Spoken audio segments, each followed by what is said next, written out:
ਸਤਿ ਸ਼੍ਰੀ ਅਕਾਲ ਸਾਰਿਆਂ ਨੂੰ। ਵਿਸ਼ਵ ਗ੍ਰਾਮ ਸਭਾ ਦੇ ਵੈਬੀਨਾਰ ਦੇ ਵਿੱਚ ਤੁਹਾਡੇ ਸਾਰਿਆਂ ਦਾ ਸਵਾਗਤ ਹੈ। ਅੱਜ ਦੀ ਚਰਚਾ ਦਾ ਵਿਸ਼ਾ ਹੈ ਸਹਿਕਾਰੀ ਸਭਾਵਾਂ ਦਾ ਸਾਡੇ ਪਿੰਡ ਦੇ ਵਿਕਾਸ ਵਿੱਚ ਯੋਗਦਾਨ। ਅਸੀਂ ਪਿਛਲੇ ਹਫ਼ਤੇ ਇੱਕ ਬਹੁਤ ਸੂਝਵਾਨ ਸੱਜਣ ਬਲਜੀਤ ਸਿੰਘ ਪੁੱਟਾ ਨਾਲ ਗੱਲ ਕੀਤੀ ਸੀ। ਬਲਜੀਤ ਜੀ ਨੇ ਸਾਨੂੰ ਕਈ ਸਾਰੇ ਸਮੱਸਿਆ ਦੇ ਬਾਰੇ ਦੱਸਿਆ। ਉਹਨਾਂ ਦੇ ਵਿੱਚ ਇੱਕ ਸਮੱਸਿਆ ਸੀ ਕਿ ਲੋਕਾਂ ਦੇ ਵਿੱਚ ਕੋਆਪਰੇਟਿਵ ਸੁਸਾਇਟੀ ਦੀ ਅਵੇਅਰਨੈਸ ਦੀ ਘਾਟ ਹੈ, ਪ੍ਰਸ਼ਿਕਸ਼ਿਤ ਵਰਕਰ ਦੀ ਘਾਟ ਹੈ ਤੇ ਹੋਰ ਕਈ ਪਹਿਲੂਆਂ ਦੇ ਉੱਪਰ ਉਹਨਾਂ ਨੇ ਚਾਨਣਾ ਪਾਇਆ। ਲੇਕਿਨ ਉਹਨਾਂ ਨੇ ਰੋਸ਼ਨੀ ਦੀ ਕਿਰਨ ਵੀ ਦੱਸੀ। ਉਹਨਾਂ ਨੇ ਦੱਸਿਆ ਕਈ ਇਹੋ ਜਿਹੀ ਕੋਆਪਰੇਟਿਵ ਸੁਸਾਇਟੀਆਂ ਵੀ ਹੈਗੀਆਂ ਜਿਹੜੇ ਆਪਣੇ ਪਿੰਡ ਵਿੱਚ ਵਿਕਾਸ ਵੀ ਕਰ ਰਹੀਆਂ ਨੇ ਤੇ ਲੋਕਾਂ ਨੂੰ ਰੋਜ਼ਗਾਰ ਵੀ ਦੇ ਰਹੀਆਂ। ਇਸੇ ਸੰਦਰਭ ਵਿੱਚ ਅਸੀਂ ਅੱਜ ਦੇ ਮਹਿਮਾਨ ਨੂੰ ਲੈ ਕੇ ਆਏ ਹਾਂ ਜਿਨ੍ਹਾਂ ਨੇ ਫੈਪਰੋ ਨਾਂ ਦੀ ਇੱਕ ਆਰਗੇਨਾਈਜੇਸ਼ਨ ਜਿਹੜੀ ਕੋਆਪਰੇਟਿਵ ਸੁਸਾਇਟੀ ਹੈ ਉਹ ਹੁਸ਼ਿਆਰਪੁਰ ਦੇ ਵਿੱਚ ਇਸਟੈਬਲਿਸ਼ ਕੀਤੀ ਤੇ ਪਿਛਲੇ ਕਈ ਸਾਲਾਂ ਤੋਂ ਉਹ ਰਨ ਕਰ ਰਹੇ ਨੇ ਕਾਮਯਾਬੀ ਨਾਲ। ਤੇ ਇਹਨਾਂ ਸ਼ਬਦਾਂ ਰਾਹੀਂ ਮੈਂ ਚਮਨ ਲਾਲ ਜੀ ਨੂੰ ਇਸ ਮੰਚ ਦੇ ਉੱਪਰ ਆਮੰਤਰਿਤ ਕਰਦਾ। ਚਮਨ ਲਾਲ ਜੀ, ਤੁਹਾਡਾ ਸਵਾਗਤ ਹੈ।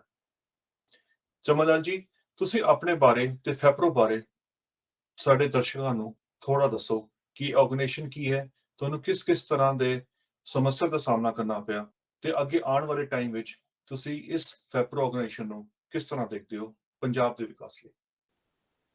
ਮੈਂ doctor Chaman Lal Vashisht, retired deputy agriculture, government of Punjab ਤੋਂ ਰਿਟਾਇਰ ਹਾਂ ਤੇ ਡਿਊਰਿੰਗ ਸਰਵਿਸ ਮੈਨੂੰ ਆਫਿਸਰ ਵੱਲੋਂ ਜ਼ਿੰਮੇਵਾਰੀ ਮਿਲੀ ਹੋਈ ਸੀ ਜਨਰਲ ਸੈਕਟਰੀ ਸਟੇਟ ਲਈ।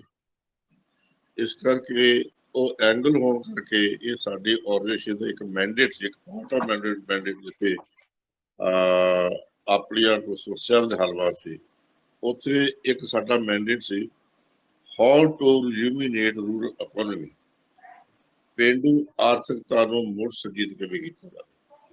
ਕਿਉਂਕਿ ਸਰਵਿਸ ਕਰਦੇ ਗੋ ਬਾਈ ਗੋ ਸਾਰੇ ਪੰਜਾਬ 'ਚ ਘੁੰਮਦੇ ਇਹ ਗੱਲ ਬਾਰੇ ਸਾਨੂੰ ਕਲੈਰਿਟੀ ਹੋ ਚੁੱਕੀ ਸੀ ਕਾਫੀ ਦੇਰ ਪਹਿਲਾਂ ਕਿ ਆਉਣ ਵਾਲਾ ਟਾਈਮ ਬੜਾ ਕ੍ਰਿਟਿਕਲ ਆ ਰਿਹਾ। ਇਸ ਕਰਕੇ ਉਹਦੇ ਤੇ ਕੰਮ ਕਰਨਾ ਸ਼ੁਰੂ ਕੀਤਾ ਤੇ ਉਹਦੇ ਵਿੱਚ ਇੱਕ ਸਾਡਾ ਮੈਂਡੇਟ ਸੀ how to rejuvenate rural economy. ਤੇ ਰੂਰਲ ਇਕੋਨਮੀ ਦਾ ਸਦਾ ਹੀ ਕੇਂਦਰ ਕਿਸਾਨ ਰਿਹਾ, ਰਹਿਣਾ ਵੀ ਆ ਕਿਉਂਕਿ ਸਾਡੀ ਇਕੋਨਮੀ ਐਗਰੇਰੀਅਨ ਹੈ, ਖੇਤੀ ਆਧਾਰਿਤ। ਉਹਦੇ ਵਿੱਚ ਫਿਰ ਜੋ ਰੋਲ ਜਿਸ ਵੇਲੇ ਹੁੰਦਾ ਉਹ ਫਿਰ ਇੱਕ ਕਹਿੰਦੇ ਹੁੰਦੇ ਆ ਵਿਸ਼ਵਾਸ ਪੱਥਰ ਵਿੱਚ ਜਾਨ ਪਾ ਦਿੰਦਾ ਹੈ ਤੇ ਕਿਸਾਨ ਸਮੂਹਾਂ ਦਾ ਵਿਸ਼ਵਾਸ ਇੱਕ ਕ੍ਰਿਸ਼ਮਾ। ਸੋ ਇਸ ਗੱਲ ਨੂੰ ਮੁੱਖ ਰੱਖਦੇ ਹੋਏ, ਇਸ ਬਾਤ ਨੂੰ ਮੁੱਖ ਰੱਖਦੇ ਹੋਏ ਯਤਨ ਕੀਤੇ ਤੇ ਜ਼ਿਲ੍ਹਾ ਹੁਸ਼ਿਆਰਪੁਰ ਦੇ ਵਿੱਚ ਇੱਕ ਕੋਆਪਰੇਟਿਵ ਸੁਸਾਇਟੀ ਬਣਾਈ ਜਿਹਦਾ ਨਾਮ ਰੱਖਿਆ ਗਿਆ ਫੈਪਰੋ, ਫਾਰਮ ਪ੍ਰੋਡਿਊਸ ਪ੍ਰੋਸੈਸ ਸੁਸਾਇਟੀ, ਛੋਟਾ ਨਾ ਫੈਪਰੋ ਨਿਕਨੇਮ, ਜਿਹਦਾ ਮੁੱਖ ਮੰਤਵ ਕੀ ਸੀ, ਆਓ ਰਲ ਮਿਲ ਕੇ ਆਪਣੀ ਉਪਜ ਨੂੰ ਪ੍ਰੋਸੈਸ ਕਰਕੇ ਖੁਦ ਮੰਡੀਕਰਨ ਕਰੀਏ ਅਤੇ ਆਪਣੀ ਆਉਣ ਵਾਲੀ ਪੀੜ੍ਹੀ ਦੇ ਵਿੱਚ ਖੇਤੀ ਪ੍ਰਤੀ, ਇਸ ਕਿੱਤੇ ਪ੍ਰਤੀ ਰੁਚੀ ਪੈਦਾ ਕਰੀਏ। ਉਸ ਵੇਲੇ ਇਹ ਸੰਭਾਵਨਾ ਐ ਲੱਗਦੀ ਸੀ ਵੀ ਆਉਣੇ ਵਾਲੀ ਪੀੜ੍ਹੀ ਵਾਲੀ ਜਿਹੜੀ ਗੱਲ ਹੈ ਉਹ ਹੋ ਸਕਦਾ ਕੁਛ ਮੇਰੇ ਵੀਰ ਜੀ ਸੁਣ ਲਏ ਹੋ ਤੇ ਇਹਨਾਂ ਵਾਸਤੇ ਤਾਂ ਇਹ ਤਾਂ ਗੱਲ ਪੋਸੀਬਲ ਹੀ ਐ ਹੀ ਹੈ। ਪਰ ਨਹੀਂ, ਜਿਸਲੇ ਆਪਾਂ ਆਪਣੇ ਪਿਛੋਕੜ ਵਿੱਚ ਜਾਈਏ, ਸਾਡੇ ਪੁਰਖਿਆਂ ਨੇ ਸਾਨੂੰ ਬਹੁਤ ਕੁਝ ਦਿੱਤਾ। ਮੈਂ 3-4 ਲਫ਼ਜ਼ ਬੋਲਣਾ, ਸਹਿਕਾਰਤਾ, ਸਹਿਚਾਰ, ਸਮੂਹ, ਸੱਭਿਆਚਾਰ। ਇਹ ਜਿਸ ਵੇਲੇ ਲਫ਼ਜ਼ ਦੂਸਰੇ ਤੱਕ ਪਹੁੰਚਦੇ ਨੇ, ਜਿਸ ਤਰ੍ਹਾਂ ਮੈਂ ਬੋਲ ਰਿਹਾ, ਇਹ ਇੱਕ ਅਲੱਗ ਟਾਈਪ ਦਾ ਸੋਚ ਬਣਾਉਂਦੇ ਨੇ ਜਿਹੜੀ ਇਹ ਗੱਲ ਰਿਫਲੈਕਟ ਕਰਦੀ ਆ, ਸਾਹਮਣੇ ਲਿਆਉਂਦੀ ਆ ਕਿ ਇਹ ਗੱਲ ਇੱਕ ਪੋਜ਼ਿਟਿਵ ਪਾਸੇ ਨੂੰ, ਚੰਗੇ ਪਾਸੇ ਨੂੰ ਰਿਜ਼ਲਟ ਓਰੀਐਂਟਡ ਹੋਵੇ। ਇਹ ਜੇ ਲਫ਼ਜ਼ ਇਹ ਹੋਈ ਵੀ ਫਿਰ ਹੋ ਵੀ ਰਹੀ ਹੈ। ਇੱਕ ਸਮੂਹ ਜਿਹਦੀ ਗੱਲ ਕਰਦੇ ਆ ਤੇ ਸਾਡੇ ਅਸੀਂ ਅਪਡੇਟ ਕਰ ਰਹੇ ਹਾਂ ਪੈਪਰੋ 300 ਤੋਂ ਵੱਧ ਕਿਸਾਨਾਂ ਦਾ ਸਮੂਹ ਆ, ਇਕੱਠੇ ਕੰਮ ਕਰਦੇ ਨੇ। ਕੰਮ ਹੁਣ ਇਹ ਹੁੰਦਾ ਸਵਾਲ ਵੀ ਸਮੂਹ ਨੇ ਕਿਸ ਲੈਵਲ ਤੇ ਇਕੱਠੇ ਹੋਣਾ। ਸਾਡਾ ਤਜਰਬਾ ਇਹ ਕਹਿੰਦਾ, ਨਾਰਮਲੀ ਤੁਸੀਂ ਜਿਸ ਵੇਲੇ ਸੁਣਦੇ ਵੀ ਹੋਵੋਗੇ ਜਾਂ ਆਪ ਵੀ ਸੋਚ ਹੁੰਦੀ ਆ ਤੇ ਕਿਸਾਨਾਂ ਨੂੰ ਖੇਤੀ ਇਕੱਠੇ ਹੋ ਕੇ ਕਰਨੀ ਚਾਹੀਦੀ ਹੈ, ਕੋਆਪਰੇਟਿਵ ਫਾਰਮਿੰਗ। ਲੇਕਿਨ ਇੱਥੇ ਇਸ਼ੂ ਇਹ ਆਉਂਦਾ ਕੋਆਪਰੇਸ਼ਨ ਐਟ ਵਟ ਲੈਵਲ, ਇਹਦਾ ਲੈਵਲ ਕੀ ਹੋਵੇ। ਜਿਸ ਵੇਲੇ ਆਪਾਂ ਆਪਣੀ ਪਿਛਲੀ ਬੈਕਗਰਾਉਂਡ ਦੇਖੀਏ ਨਾ, ਉਹਦੇ ਵਿੱਚੋਂ ਕਈ ਵਾਰੀ ਉਹ ਬੈਕਗਰਾਉਂਡ ਸਾਡਾ ਜੋ ਕੀ ਕਹਿੰਦੇ ਹੁੰਦੇ ਆ ਖੂਨ ਦੇ ਚ ਪਈਆਂ ਗੱਲਾਂ ਟ੍ਰੇਡ ਨੇ, ਉਹ ਨਾਲ ਹੀ ਚੱਲਦੇ ਸਨ। ਉਹਦੇ ਵਿੱਚ ਇੱਕ ਟ੍ਰੇਡ ਆ ਵੀ ਕਿਸਾਨ ਨੇ ਸ਼ੁਰੂ ਤੋਂ ਉੱਤੇ, ਹੁਣ ਤਾਂ ਟਰੈਕਟਰ ਹੁਣ ਵੀ ਇੱਦਾਂ ਹੀ ਆ, ਇਕੱਲੇ ਨੇ ਹਲ ਦੀ ਮੁੱਠੀ ਫੜ ਕੇ ਖੇਤ ਵਾਏ ਹੋਇਆ। ਇਹਦਾ ਮਤਲਬ ਇਹ ਆ ਵੀ ਉਹਦੀ ਸੋਚ ਪ੍ਰੋਡਕਸ਼ਨ ਲੈਵਲ ਤੱਕ ਇਕੱਲੇ ਤੇ ਖੜੀ। ਜਿਸ ਵੇਲੇ ਕਿਤੇ ਜ਼ਰੂਰਤ ਪੈਂਦੀ ਸੀ ਉਸ ਵੇਲੇ ਜ਼ਰੂਰ ਇਕੱਠੇ ਹੋ ਕੇ, ਜਿਹਨੂੰ ਕਹਿੰਦੇ ਸੀ ਮੰਗ ਪਾ ਲੈਂਦੇ ਸੀ, ਇਕੱਠੇ ਹੋ ਕੇ ਆਪਣੇ ਬਿਜਾਈ ਕਰ ਲੈਣੀ ਜਾਂ ਕਟਾਈ ਕਰ ਲੈਣੀ, ਪਰ ਜ਼ਿਆਦਾ ਕੰਮ ਉਹ ਇਕੱਲਾ ਹੀ ਕਰਦਾ ਸੀ।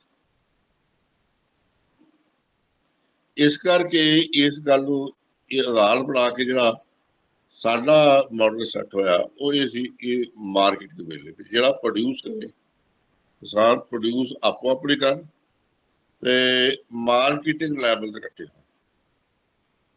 ਹੁਣ ਅਗਲਾ ਸਵਾਲ ਸੀ ਮਾਰਕੀਟਿੰਗ ਦੀ ਫਲਕਚੁਏਸ਼ਨ ਬੜੀ, ਤੇ ਇਹ ਇਸ਼ੂ ਅੱਜ ਵੀ ਹੈ ਕਿ ਪ੍ਰੋਡਿਊਸਰ ਬਚੇਗਾ ਤੇ ਸਮਾਜ ਬਚਣਾ।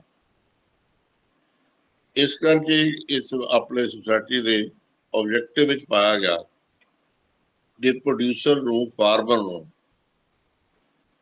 ਪਹਿਲੇ ਲੈਵਲ ਦੇ ਉੱਤੇ ਮਾਰਕੀਟ ਵੇਲੇ 10 ਤੋਂ 15%, ਈਵਨ 20% ਰੇਟ ਵੱਧ ਦੇ ਦਿੱਤਾ। ਨੰਬਰ 1 ਉਹਦਾ ਬੈਨੀਫਿਟ ਹੋਣਾ ਸੀ। ਦੂਜਾ, ਉਹਨਾਂ ਨੂੰ ਐਟ ਡੋਰ ਸਟੈਪ ਜਿਹੜੀ ਸੀ ਮਾਰਕੀਟਿੰਗ ਮਿਲ ਗਈ। ਤੀਸਰਾ, ਪੇਮੈਂਟ ਦਾ ਹੁੰਦਾ, ਪੇਮੈਂਟ ਦਾ ਪੱਕਾ ਹੀ ਰੂਲ ਬਣ ਗਿਆ।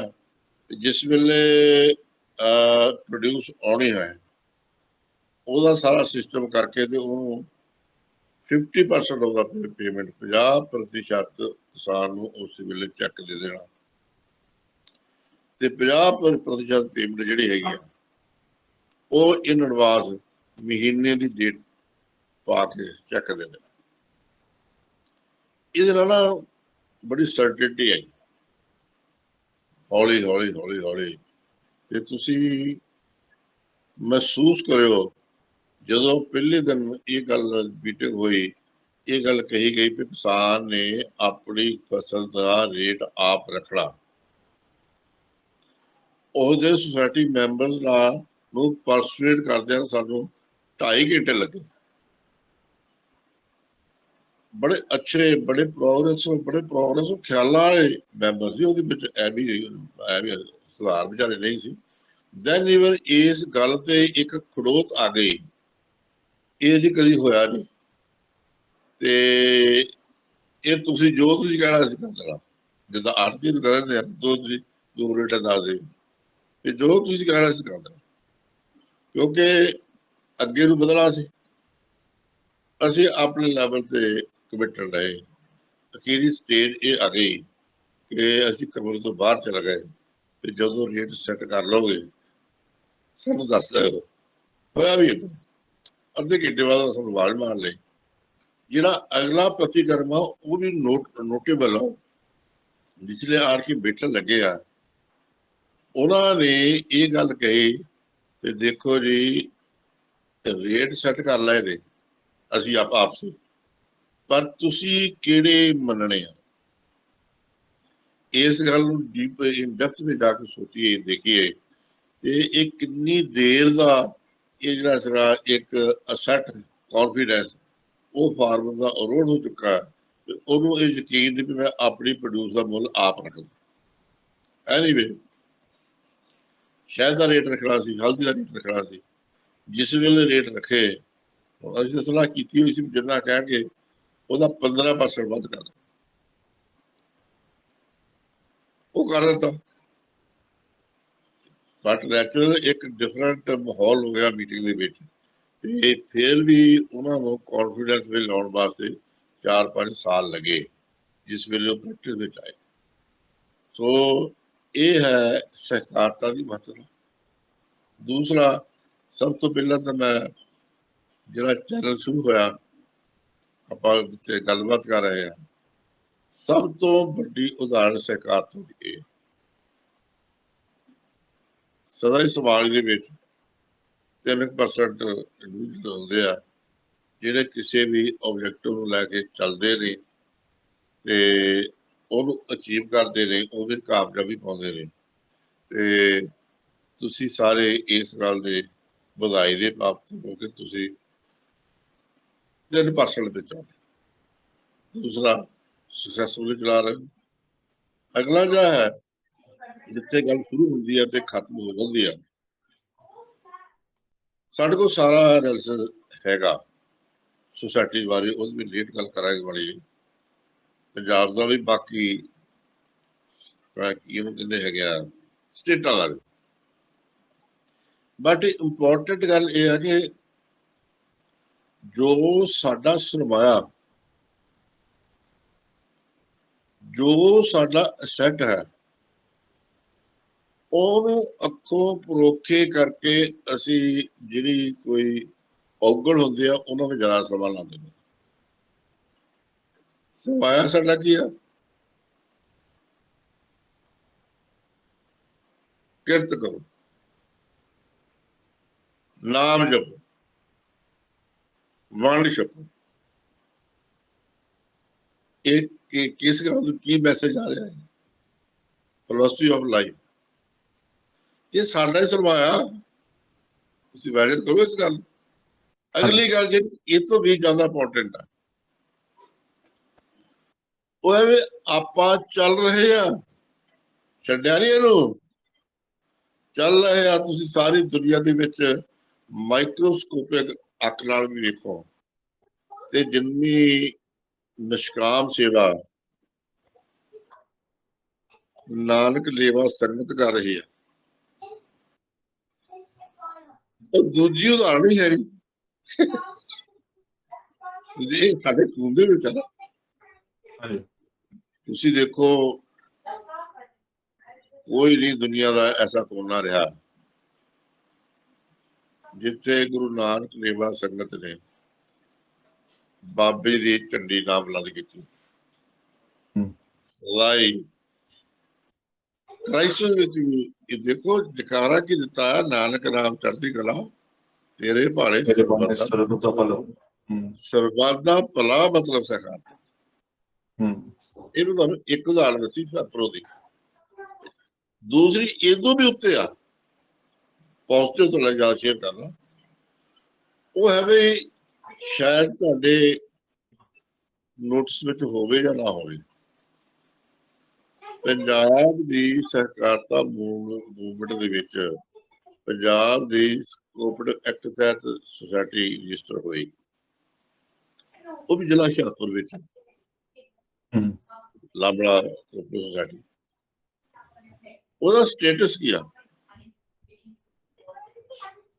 ਉਹ ਜਿੱਥੇ ਕਿਸਾਨਾਂ ਵਾਸਤੇ ਬੀਜ ਦਾ, ਖਾਦ ਦਾ, ਹਰੇਕ ਤਰ੍ਹਾਂ ਦੇ ਇੰਪਲੀਮੈਂਟ ਦਾ ਪ੍ਰਬੰਧ ਕਰਦੇ ਆ, ਸਾਰੇ ਪਿੰਡ ਦਾ ਪਾਣੀ ਨੂੰ ਇਕੱਤਰ ਕਰਕੇ ਜਿਹੜਾ ਵੇਸਟ ਵਾਟਰ ਬਣਦਾ, ਉਹ ਯੂਨਿਟ ਲਗਾ ਕੇ ਉਹ ਕਰ ਰਹੇ ਹੈਗੇ ਆ, ਖੇਤਾਂ ਨੂੰ ਦੇ ਰਹੇ ਆ। ਪਲੱਸ ਜਿਹੜੇ ਪਿੰਡਾਂ ਦੇ ਵਿੱਚ ਆਪਣਾ ਪਸ਼ੂ ਧਨ ਹੈ, ਪਸ਼ੂ ਧਨ ਤੋਂ ਪ੍ਰਾਪਤ ਹੋਇਆ ਗੋਬਰ, ਉਹਦੇ ਤੋਂ ਉਹਨਾਂ ਨੇ ਕਮਿਊਨਿਟੀ ਗੈਸ ਪਲਾਂਟ ਲਾਇਆ ਹੋ ਤੇ ਗੈਸ ਦੀ ਸਪਲਾਈ ਪਿੰਡ ਨੂੰ ਦਿੰਦੇ ਆ। ਅੱਛਾ, ਉਹ ਹੁਣ ਜਿਹੜੇ ਪਿੰਡ ਨਾਲ ਗੱਲ ਕਰੋ, ਉਹ ਕਹਿੰਦੇ ਜੀ ਵੀ ਸਾਨੂੰ ਤਾਂ ਸਹੂਲਤ ਹੀ ਬੜੀ ਹੋ ਗਈ, ਪਿੰਡ ਰਿਮੋਟ ਥੋੜਾ ਰਿਮੋਟ ਏਰੀਏ ਵਿੱਚ ਹੈ, ਲੇਕਿਨ ਹੈ ਬੜਾ ਸਕਸੈਸਫੁਲ। ਹੂੰ ਇੰਨਾ ਹੀ ਨਹੀਂ, ਉਹਨਾਂ ਦੇ ਵੀ ਪੁਰਖਿਆਂ ਨੇ ਜਿਸ ਵੇਲੇ ਗੱਲ ਸ਼ੁਰੂ ਕੀਤੀ, ਜਦੋਂ ਸੁਸਾਇਟੀ ਸ਼ੁਰੂ ਕੀਤੀ ਸੀ, ਉਹਨਾਂ ਨੇ ਇਹਦਾ ਇੱਕ ਆਧਾਰ ਰੱਖਿਆ ਸੀ ਕਿ ਜਿਹੜੀਆਂ ਵੀ ਸਾਡੇ ਪਿੰਡ ਦੀਆਂ ਜੰਮਪਲ ਲੜਕੀਆਂ ਹੋਣਗੀਆਂ, ਬੱਚੇ, ਇਹ ਸ਼ੁਰੂ ਸਭ ਤੋਂ ਪਹਿਲਾਂ ਦੀ ਗੱਲ ਹੈ, ਉਹਨਾਂ ਦੇ ਖਾਤਾ ਹੋਏ। ਜਿਸ ਵੇਲੇ ਪ੍ਰੋਫਿਟ ਦੇਣਾ, ਉਹ ਲੜਕੀਆਂ ਨੂੰ ਉਹ ਜਿੱਥੇ ਮਰਜ਼ੀ ਦੇਸ਼ ਵਿਦੇਸ਼ ਹੋਣ, ਉਹਨਾਂ ਨੂੰ 2% ਵੱਧ ਪ੍ਰੋਫਿਟ ਦੇਣਾ ਹੀ ਦੇਣਾ। ਵਿਦ ਦੀ ਰਿਜ਼ਲਟ ਜਿਨ੍ਹਾਂ ਦੇਸ਼ਾਂ ਵਿੱਚ ਤੁਸੀਂ ਬੈਠੇ ਹੋ, ਕਰ ਰਹੇ ਹੋ, ਉਹ ਇਹ ਪਿੰਡ ਦੀਆਂ ਲੜਕੀਆਂ ਜਿਹੜੀਆਂ ਬਹੁਤ ਦੇਸ਼ ਗਿਆ, ਉਹਨਾਂ ਦੇ ਖਾਤੇ ਇੱਥੇ ਨੇ। ਮੈਸੇਜ ਆਫ ਕਲੈਕਟਿਵਨੈਸ ਹੋ ਗਿਆ ਨਾ, ਠੀਕ ਹੈ ਨਾ। ਬਾਕੀ ਇਹ ਸਹੀ ਗੱਲ ਹੈ। ਇਸ ਤਰ੍ਹਾਂ ਲੇਡੀਜ਼ ਦੀ ਵੀ ਹੈ, ਇਸ ਤਰ੍ਹਾਂ ਲੇਡੀਜ਼ ਦੀ ਸੋਸਾਇਟੀ ਵੀ ਹੈ, ਉਹਦਾ ਨਾਮ ਹੈ Kandi area food processing society, Ramgarh Sikh. ਜੋ ਲੇਡੀਜ਼ ਦੇ ਸਾਰੇ 299 ਲੇਡੀਜ਼ ਦੇ ਮੈਂਬਰ ਨੇ, ਬੜੀਆਂ। ਉਹ ਜਿੰਨਾ ਫੋਰੈਸਟ ਏਰੀਆ ਹੈ, ਉਹਦੇ ਵਿੱਚੋਂ ਜੋ ਅਵੇਲੇਬਲ ਮੈਡੀਸਿਨ ਪਲਾਂਟਸ, ਆਮਲੇ ਵਗੈਰਾ ਹੁੰਦੇ ਆ, ਉਹਨਾਂ ਨੂੰ ਪ੍ਰੋਸੈਸ ਕਰਕੇ ਮਾਰਕੀਟਿੰਗ ਕਰਦੇ ਨੇ ਲੇਡੀਜ਼ ਕਰਕੇ। ਅੱਛਾ, ਹਾਂਜੀ, ਇਸ ਤਰ੍ਹਾਂ ਹੀ ਹੋਰ ਵੀ ਹੈ, ਬਟ ਮੁੱਖ ਤੌਰ ਤੇ ਹੈ ਕਿ ਜਿਸ ਤਰ੍ਹਾਂ ਬਾਕੀ ਵੀ ਹੈ, ਪੰਜਾਬ ਵਿੱਚ ਹੋਰ ਵੀ ਉਦਾਹਰਨਾਂ ਹੋਣਗੀਆਂ। ਬਿਲਕੁਲ ਹੋਣਗੀਆਂ। ਚਮਨ ਜੀ, ਇੱਕ ਮਿੰਟ ਮੈਂ ਇੱਥੇ ਤੁਹਾਨੂੰ ਸਵਾਲ ਪੁੱਛਣਾ ਕਿ ਕੀ ਕਾਰਨ ਹੈ ਕਿ ਕੁਝ ਸੰਸਥਾਵਾਂ ਨੇ ਜਿਹੜੀ ਸਕਸੈਸਫੁਲ ਹੋ ਜਾਂਦੀਆਂ ਨੇ, ਕੁਝ ਜਿਹੜੀਆਂ ਨੇ ਉਹ ਸ਼ੁਰੂਆਤ ਦੇ ਵਿੱਚ ਤੇ ਬੜਾ ਉਹਨਾਂ ਦਾ ਲੱਗਦਾ ਕਿ ਪ੍ਰੋਸਪੈਕਟਿਵ ਗਰੋਥ ਹੈਗੀ, ਬਟ ਆਉਣ ਵਾਲੇ ਟਾਈਮ ਵਿੱਚ ਉਹਨਾਂ ਦਾ ਡਾਊਨਫਾਲ ਹੋ ਜਾਂਦਾ, ਤੇ ਕੀ ਕਾਰਨ ਹੈ ਕਿ ਉਹਨਾਂ ਨੂੰ ਉਹ ਕਾਮਯਾਬੀ ਨਹੀਂ ਮਿਲਦੀ? ਦੇਖੋ, ਸਾਡਾ ਐਨਾਲਿਸਿਸ ਇੱਕੋ ਕਹਿੰਦਾ, ਇੰਟੈਂਸ਼ਨ ਆਫ ਦਾ ਮੈਨੇਜਮੈਂਟ। ਜਿਹੜੀਆਂ ਕਾਮਯਾਬ ਨੇ ਉਹਨਾਂ ਪਿੱਛੇ ਵੀ ਮੈਨੇਜਮੈਂਟਸ, ਜਿਹੜੀਆਂ ਜ਼ਿਆਦਾ ਪੰਜਾਬ ਦੇ ਵਿੱਚ ਨਹੀਂ ਕਾਮਯਾਬ ਨੇ, ਜਿਹਨੂੰ ਆਪਾਂ ਕਹਿੰਦੇ ਨੇ ਆ ਵੀ ਕਰਪਸ਼ਨ ਦਾ ਕੋਣ, one of the other way, ਉਹ ਸੁਸਾਇਟੀ ਦੇ ਕਿਸੇ ਵੀ ਵਰਗ ਵੱਲੋਂ ਹੋਵੇ, ਉਹ ਡਿਪਾਰਟਮੈਂਟਾਂ ਵੱਲੋਂ ਹੋਵੇ, ਉਹ ਲੋਕਲ ਪਿੰਡ ਦੇ ਜਿਹੜੀਆਂ ਸੁਸਾਇਟੀ ਦੇ ਮੈਂਬਰ ਬਣਾਏ ਉਹਨਾਂ ਨੂੰ ਹੋਵੇ, ਜਾਂ ਜਿਹੜੇ ਆਪਰੇਟ ਕਰ ਉਹਨਾਂ ਵੱਲੋਂ ਹੋਵੇ, ਇੱਕ ਲਫ਼ਜ਼ ਇਹ ਆ ਕਿ ਕਰਪਸ਼ਨ ਦਾ ਕੁੰਬਲ ਜਿਹੜਾ ਹੈ, ਇਹ ਖਬਰੇ ਕਿੱਥੋਂ ਲੱਗ ਗਿਆ। ਸਾਡੇ ਪੁਰਖਿਆਂ ਨੇ ਸਾਨੂੰ ਵੰਡ ਛਕਣ ਦੀ ਮੈਸੇਜ ਦਿੱਤਾ ਹੈ ਕਿ ਜਿਸ ਵੇਲੇ ਕਿਤੇ ਟਰਮਸ ਆਫ ਟ੍ਰੇਡ ਬੜੀਆਂ ਨੇ, ਕਮਿਊਨਿਜ਼ਮ ਆਇਆ, ਜ਼ਿਆਦਾ ਭੁੱਖ ਦੇ ਪਾਸੇ ਨੂੰ, ਇਹ ਹੈ ਕਾਰਨ। ਤੇ ਜਦੋਂ ਤੁਸੀਂ ਸ਼ੁਰੂਆਤ ਕੀਤੀ, ਤੁਹਾਡਾ ਤਜਰਬਾ ਕਿਸ ਤਰ੍ਹਾਂ ਰਿਹਾ? ਤੁਹਾਡਾ ਓਵਰਆਲ ਜਿਹੜਾ ਤੁਹਾਡਾ ਸਫ਼ਰ ਸੀਗਾ ਫੈਪਰੋ ਦਾ, ਉਹਦੇ ਵਿੱਚ ਕਿਸ ਤਰ੍ਹਾਂ ਦੀ ਔਖੜਾਂ ਆਈਆਂ ਨੇ, ਤੇ ਕਿਸ ਤਰ੍ਹਾਂ ਮਤਲਬ ਤੁਸੀਂ ਉਪਰਾਲੇ ਕੀਤੇ ਜਿਹਦੇ ਕਰਕੇ ਤੁਸੀਂ ਉਹਨਾਂ ਔਖੜਾਂ ਨੂੰ ਤੁਸੀਂ ਓਵਰ ਕਾਊਂਟਰ ਕੀਤਾ? ਉਹਦੇ ਰਮਨ ਜੀ, ਮੁੱਖ ਤੌਰ ਤੇ ਇੰਟੈਂਸ਼ਨ ਆਫ ਦੀ ਮੈਨੇਜਮੈਂਟ ਦੇਖੀ ਗਈ। ਸਾਡੇ ਐਪਲੀਕੇਸ਼ਨ ਕਲੀਅਰ ਸੀ ਵੀ ਜਿਹੜੇ ਇਲਾਕੇ ਦੇ ਕਹਿੰਦੇ ਕਹਾਉਂਦੇ ਅੱਛੇ ਇਨਸਾਨ ਸੀ, ਉਹਨਾਂ ਨੂੰ ਕਮੇਟੀ ਵਿੱਚ ਲਿਆ ਗਿਆ। ਸਾਡੇ ਬ੍ਰਿਗੇਡੀਅਰ ਸਾਹਿਬ ਸੀ ਹੈਗੇ ਨੇ, ਇਸ ਤਰ੍ਹਾਂ ਸਰਪੰਚ ਨੇ, ਕੁਛ ਪਹਿਲਾਂ ਇੱਧਰ ਪਾਸੇ ਕੰਮ ਕਰਦੇ ਸੀ, ਕੁਛ NGO ਦੇ ਵਿੱਚੋਂ ਲੈ ਕੇ ਜਿਹੜੇ ਸੈਲਫਲੈਸ ਕੰਮ ਕਰਨ ਦੀ ਕਪੈਸਿਟੀ ਰੱਖਦੇ ਸੀ, ਉਸ ਮੈਨੇਜਮੈਂਟ ਨੇ ਇਹਨੂੰ ਲਿਆ।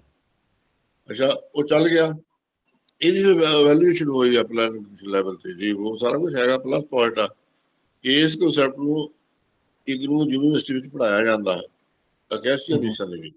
ਬਟ ਸਭ ਤੋਂ ਇੰਪੋਰਟੈਂਟ ਗੱਲ ਹੈ ਵੀ ਇਸ ਸੁਸਾਇਟੀ ਨੇ ਮੈਸੇਜ ਦਿੱਤਾ ਪੰਜਾਬ ਦੇ ਵਿੱਚ ਬੜਾ ਵੱਡਾ। ਅਸੀਂ ਇਹ ਗੱਲ ਕਲੇਮ ਕਰ ਸਕਦੇ ਹਾਂ ਕਿ ਇਹਦੇ ਤੋਂ ਪਹਿਲਾਂ ਹਲਦੀ ਪੰਜਾਬ ਵਿੱਚ ਸੀਗੀ ਨਹੀਂ। ਇਸ ਵੇਲੇ ਮੋਰ ਦੈਨ ਦੇਖੋ 60-70 ਡਿਫਰੈਂਟ ਏਰੀਆ ਵਿੱਚ ਹਲਦੀ ਦੇ ਯੂਨਿਟ ਚੱਲ ਰਹੇ ਨੇ, ਕਲੈਕਟਿਵ ਤੌਰ ਤੇ ਵਿਅਕਤੀਗਤ ਤੌਰ ਤੇ ਬੰਦੇ ਆਪਣੀ ਉਪਜੀਵਕਾ ਚਲਾ ਰਹੇ ਨੇ। ਬੜੀ ਵੱਡੀ ਗੱਲ ਇਸ ਤਰ੍ਹਾਂ ਸ਼ਹਿਰ ਦਾ। ਤੇ ਸਭ ਤੋਂ ਵੱਡੀ ਗੱਲ, ਇੱਕ ਸਾਡਾ ਸੈੱਟ ਸੀਗਾ ਪੁਰਾਣਾ ਗੁੜ।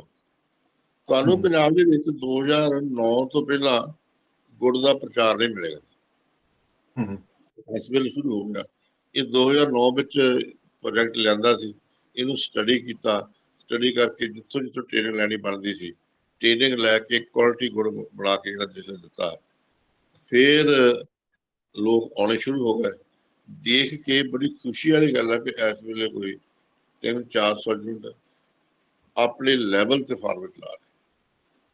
ਇੱਥੇ ਹਮ, ਕਿਹੜੀ ਇੰਪੋਰਟੈਂਟ ਗੱਲ ਸ਼ੇਅਰ ਕਰਨ ਵਾਲੀ ਆ ਕਿ ਇਹ ਸਾਰਾ ਕੁਝ ਇਹਦੇ ਵਿੱਚ ਗਵਰਨਮੈਂਟ ਦੀ ਮਦਦ ਰਹੀ। ਹਮ, ਡਿਪਟੀ ਕਮਿਸ਼ਨਰ ਨੇ ਬੜਾ ਸਹਿਯੋਗ ਦਿੱਤਾ। ਜਿਸ ਵੇਲੇ ਗੁੜ ਦਾ ਸ਼ੁਰੂ ਕਰਨਾ ਸੀ ਤੇ ਅਸੀਂ ਇਹ ਪ੍ਰਪੋਜ਼ਲ ਪੁੱਟ ਕੀਤੀ ਸੀ ਵੀ ਕਿਸਾਨ ਕੋਲ ਪੈਸੇ ਹੈ ਨਹੀਂ, ਹਮ, ਕੁਛ ਨਾ ਕੁਛ ਮਦਦ ਕਰਨੀ ਚਾਹੀਦੀ ਹੈ। ਉਹਨਾਂ ਨੇ ਵਿਆਹ ਮੇਕਾ ਪ੍ਰੋਗਰਾਮ ਸਕੀਮ ਬਣਾਈ ਜਿਹਦੇ ਵਿੱਚ 80% ਦਿੱਤਾ ਸੀ ਉਹਨਾਂ ਨੇ ਅਨੁਦਾਨ, ਸਬਸਿਡੀ 20% ਕਿਸਾਨ ਦਾ ਸੀ। ਅੱਗੇ ਮੈਨੇ ਜੇ ਸਾਡੇ ਡਿਪਾਰਟਮੈਂਟ ਨੇ ਕਰਨਾ ਸੀ ਉਹ ਅਸੀਂ ਕਮੇਟੀ ਕਿਸਾਨਾਂ ਦੀ ਬਣਾਤੀ, ਜਿੱਥੋਂ ਵਧੀਆ ਤੁਹਾਨੂੰ ਪ੍ਰੋਸੈਸਿੰਗ ਦਾ ਸਮਾਨ ਮਿਲਦਾ ਉਹ ਲੈ ਆਓ। ਇਸ ਵੇਲੇ ਬੜੇ ਸਕਸੈਸਫੁਲੀ ਚੱਲ ਰਹੇ ਨੇ। ਹੁਣ ਤੁਹਾਨੂੰ ਹੁਸ਼ਿਆਰਪੁਰ ਵਿੱਚ ਵੀ ਗੁੜ ਮਿਲੇਗਾ, ਫਾਜ਼ਿਲਕਾ ਵਿੱਚ ਵੀ। ਇਹ ਬਹੁਤ ਕਲੈਕਟਿਵ ਹਮ।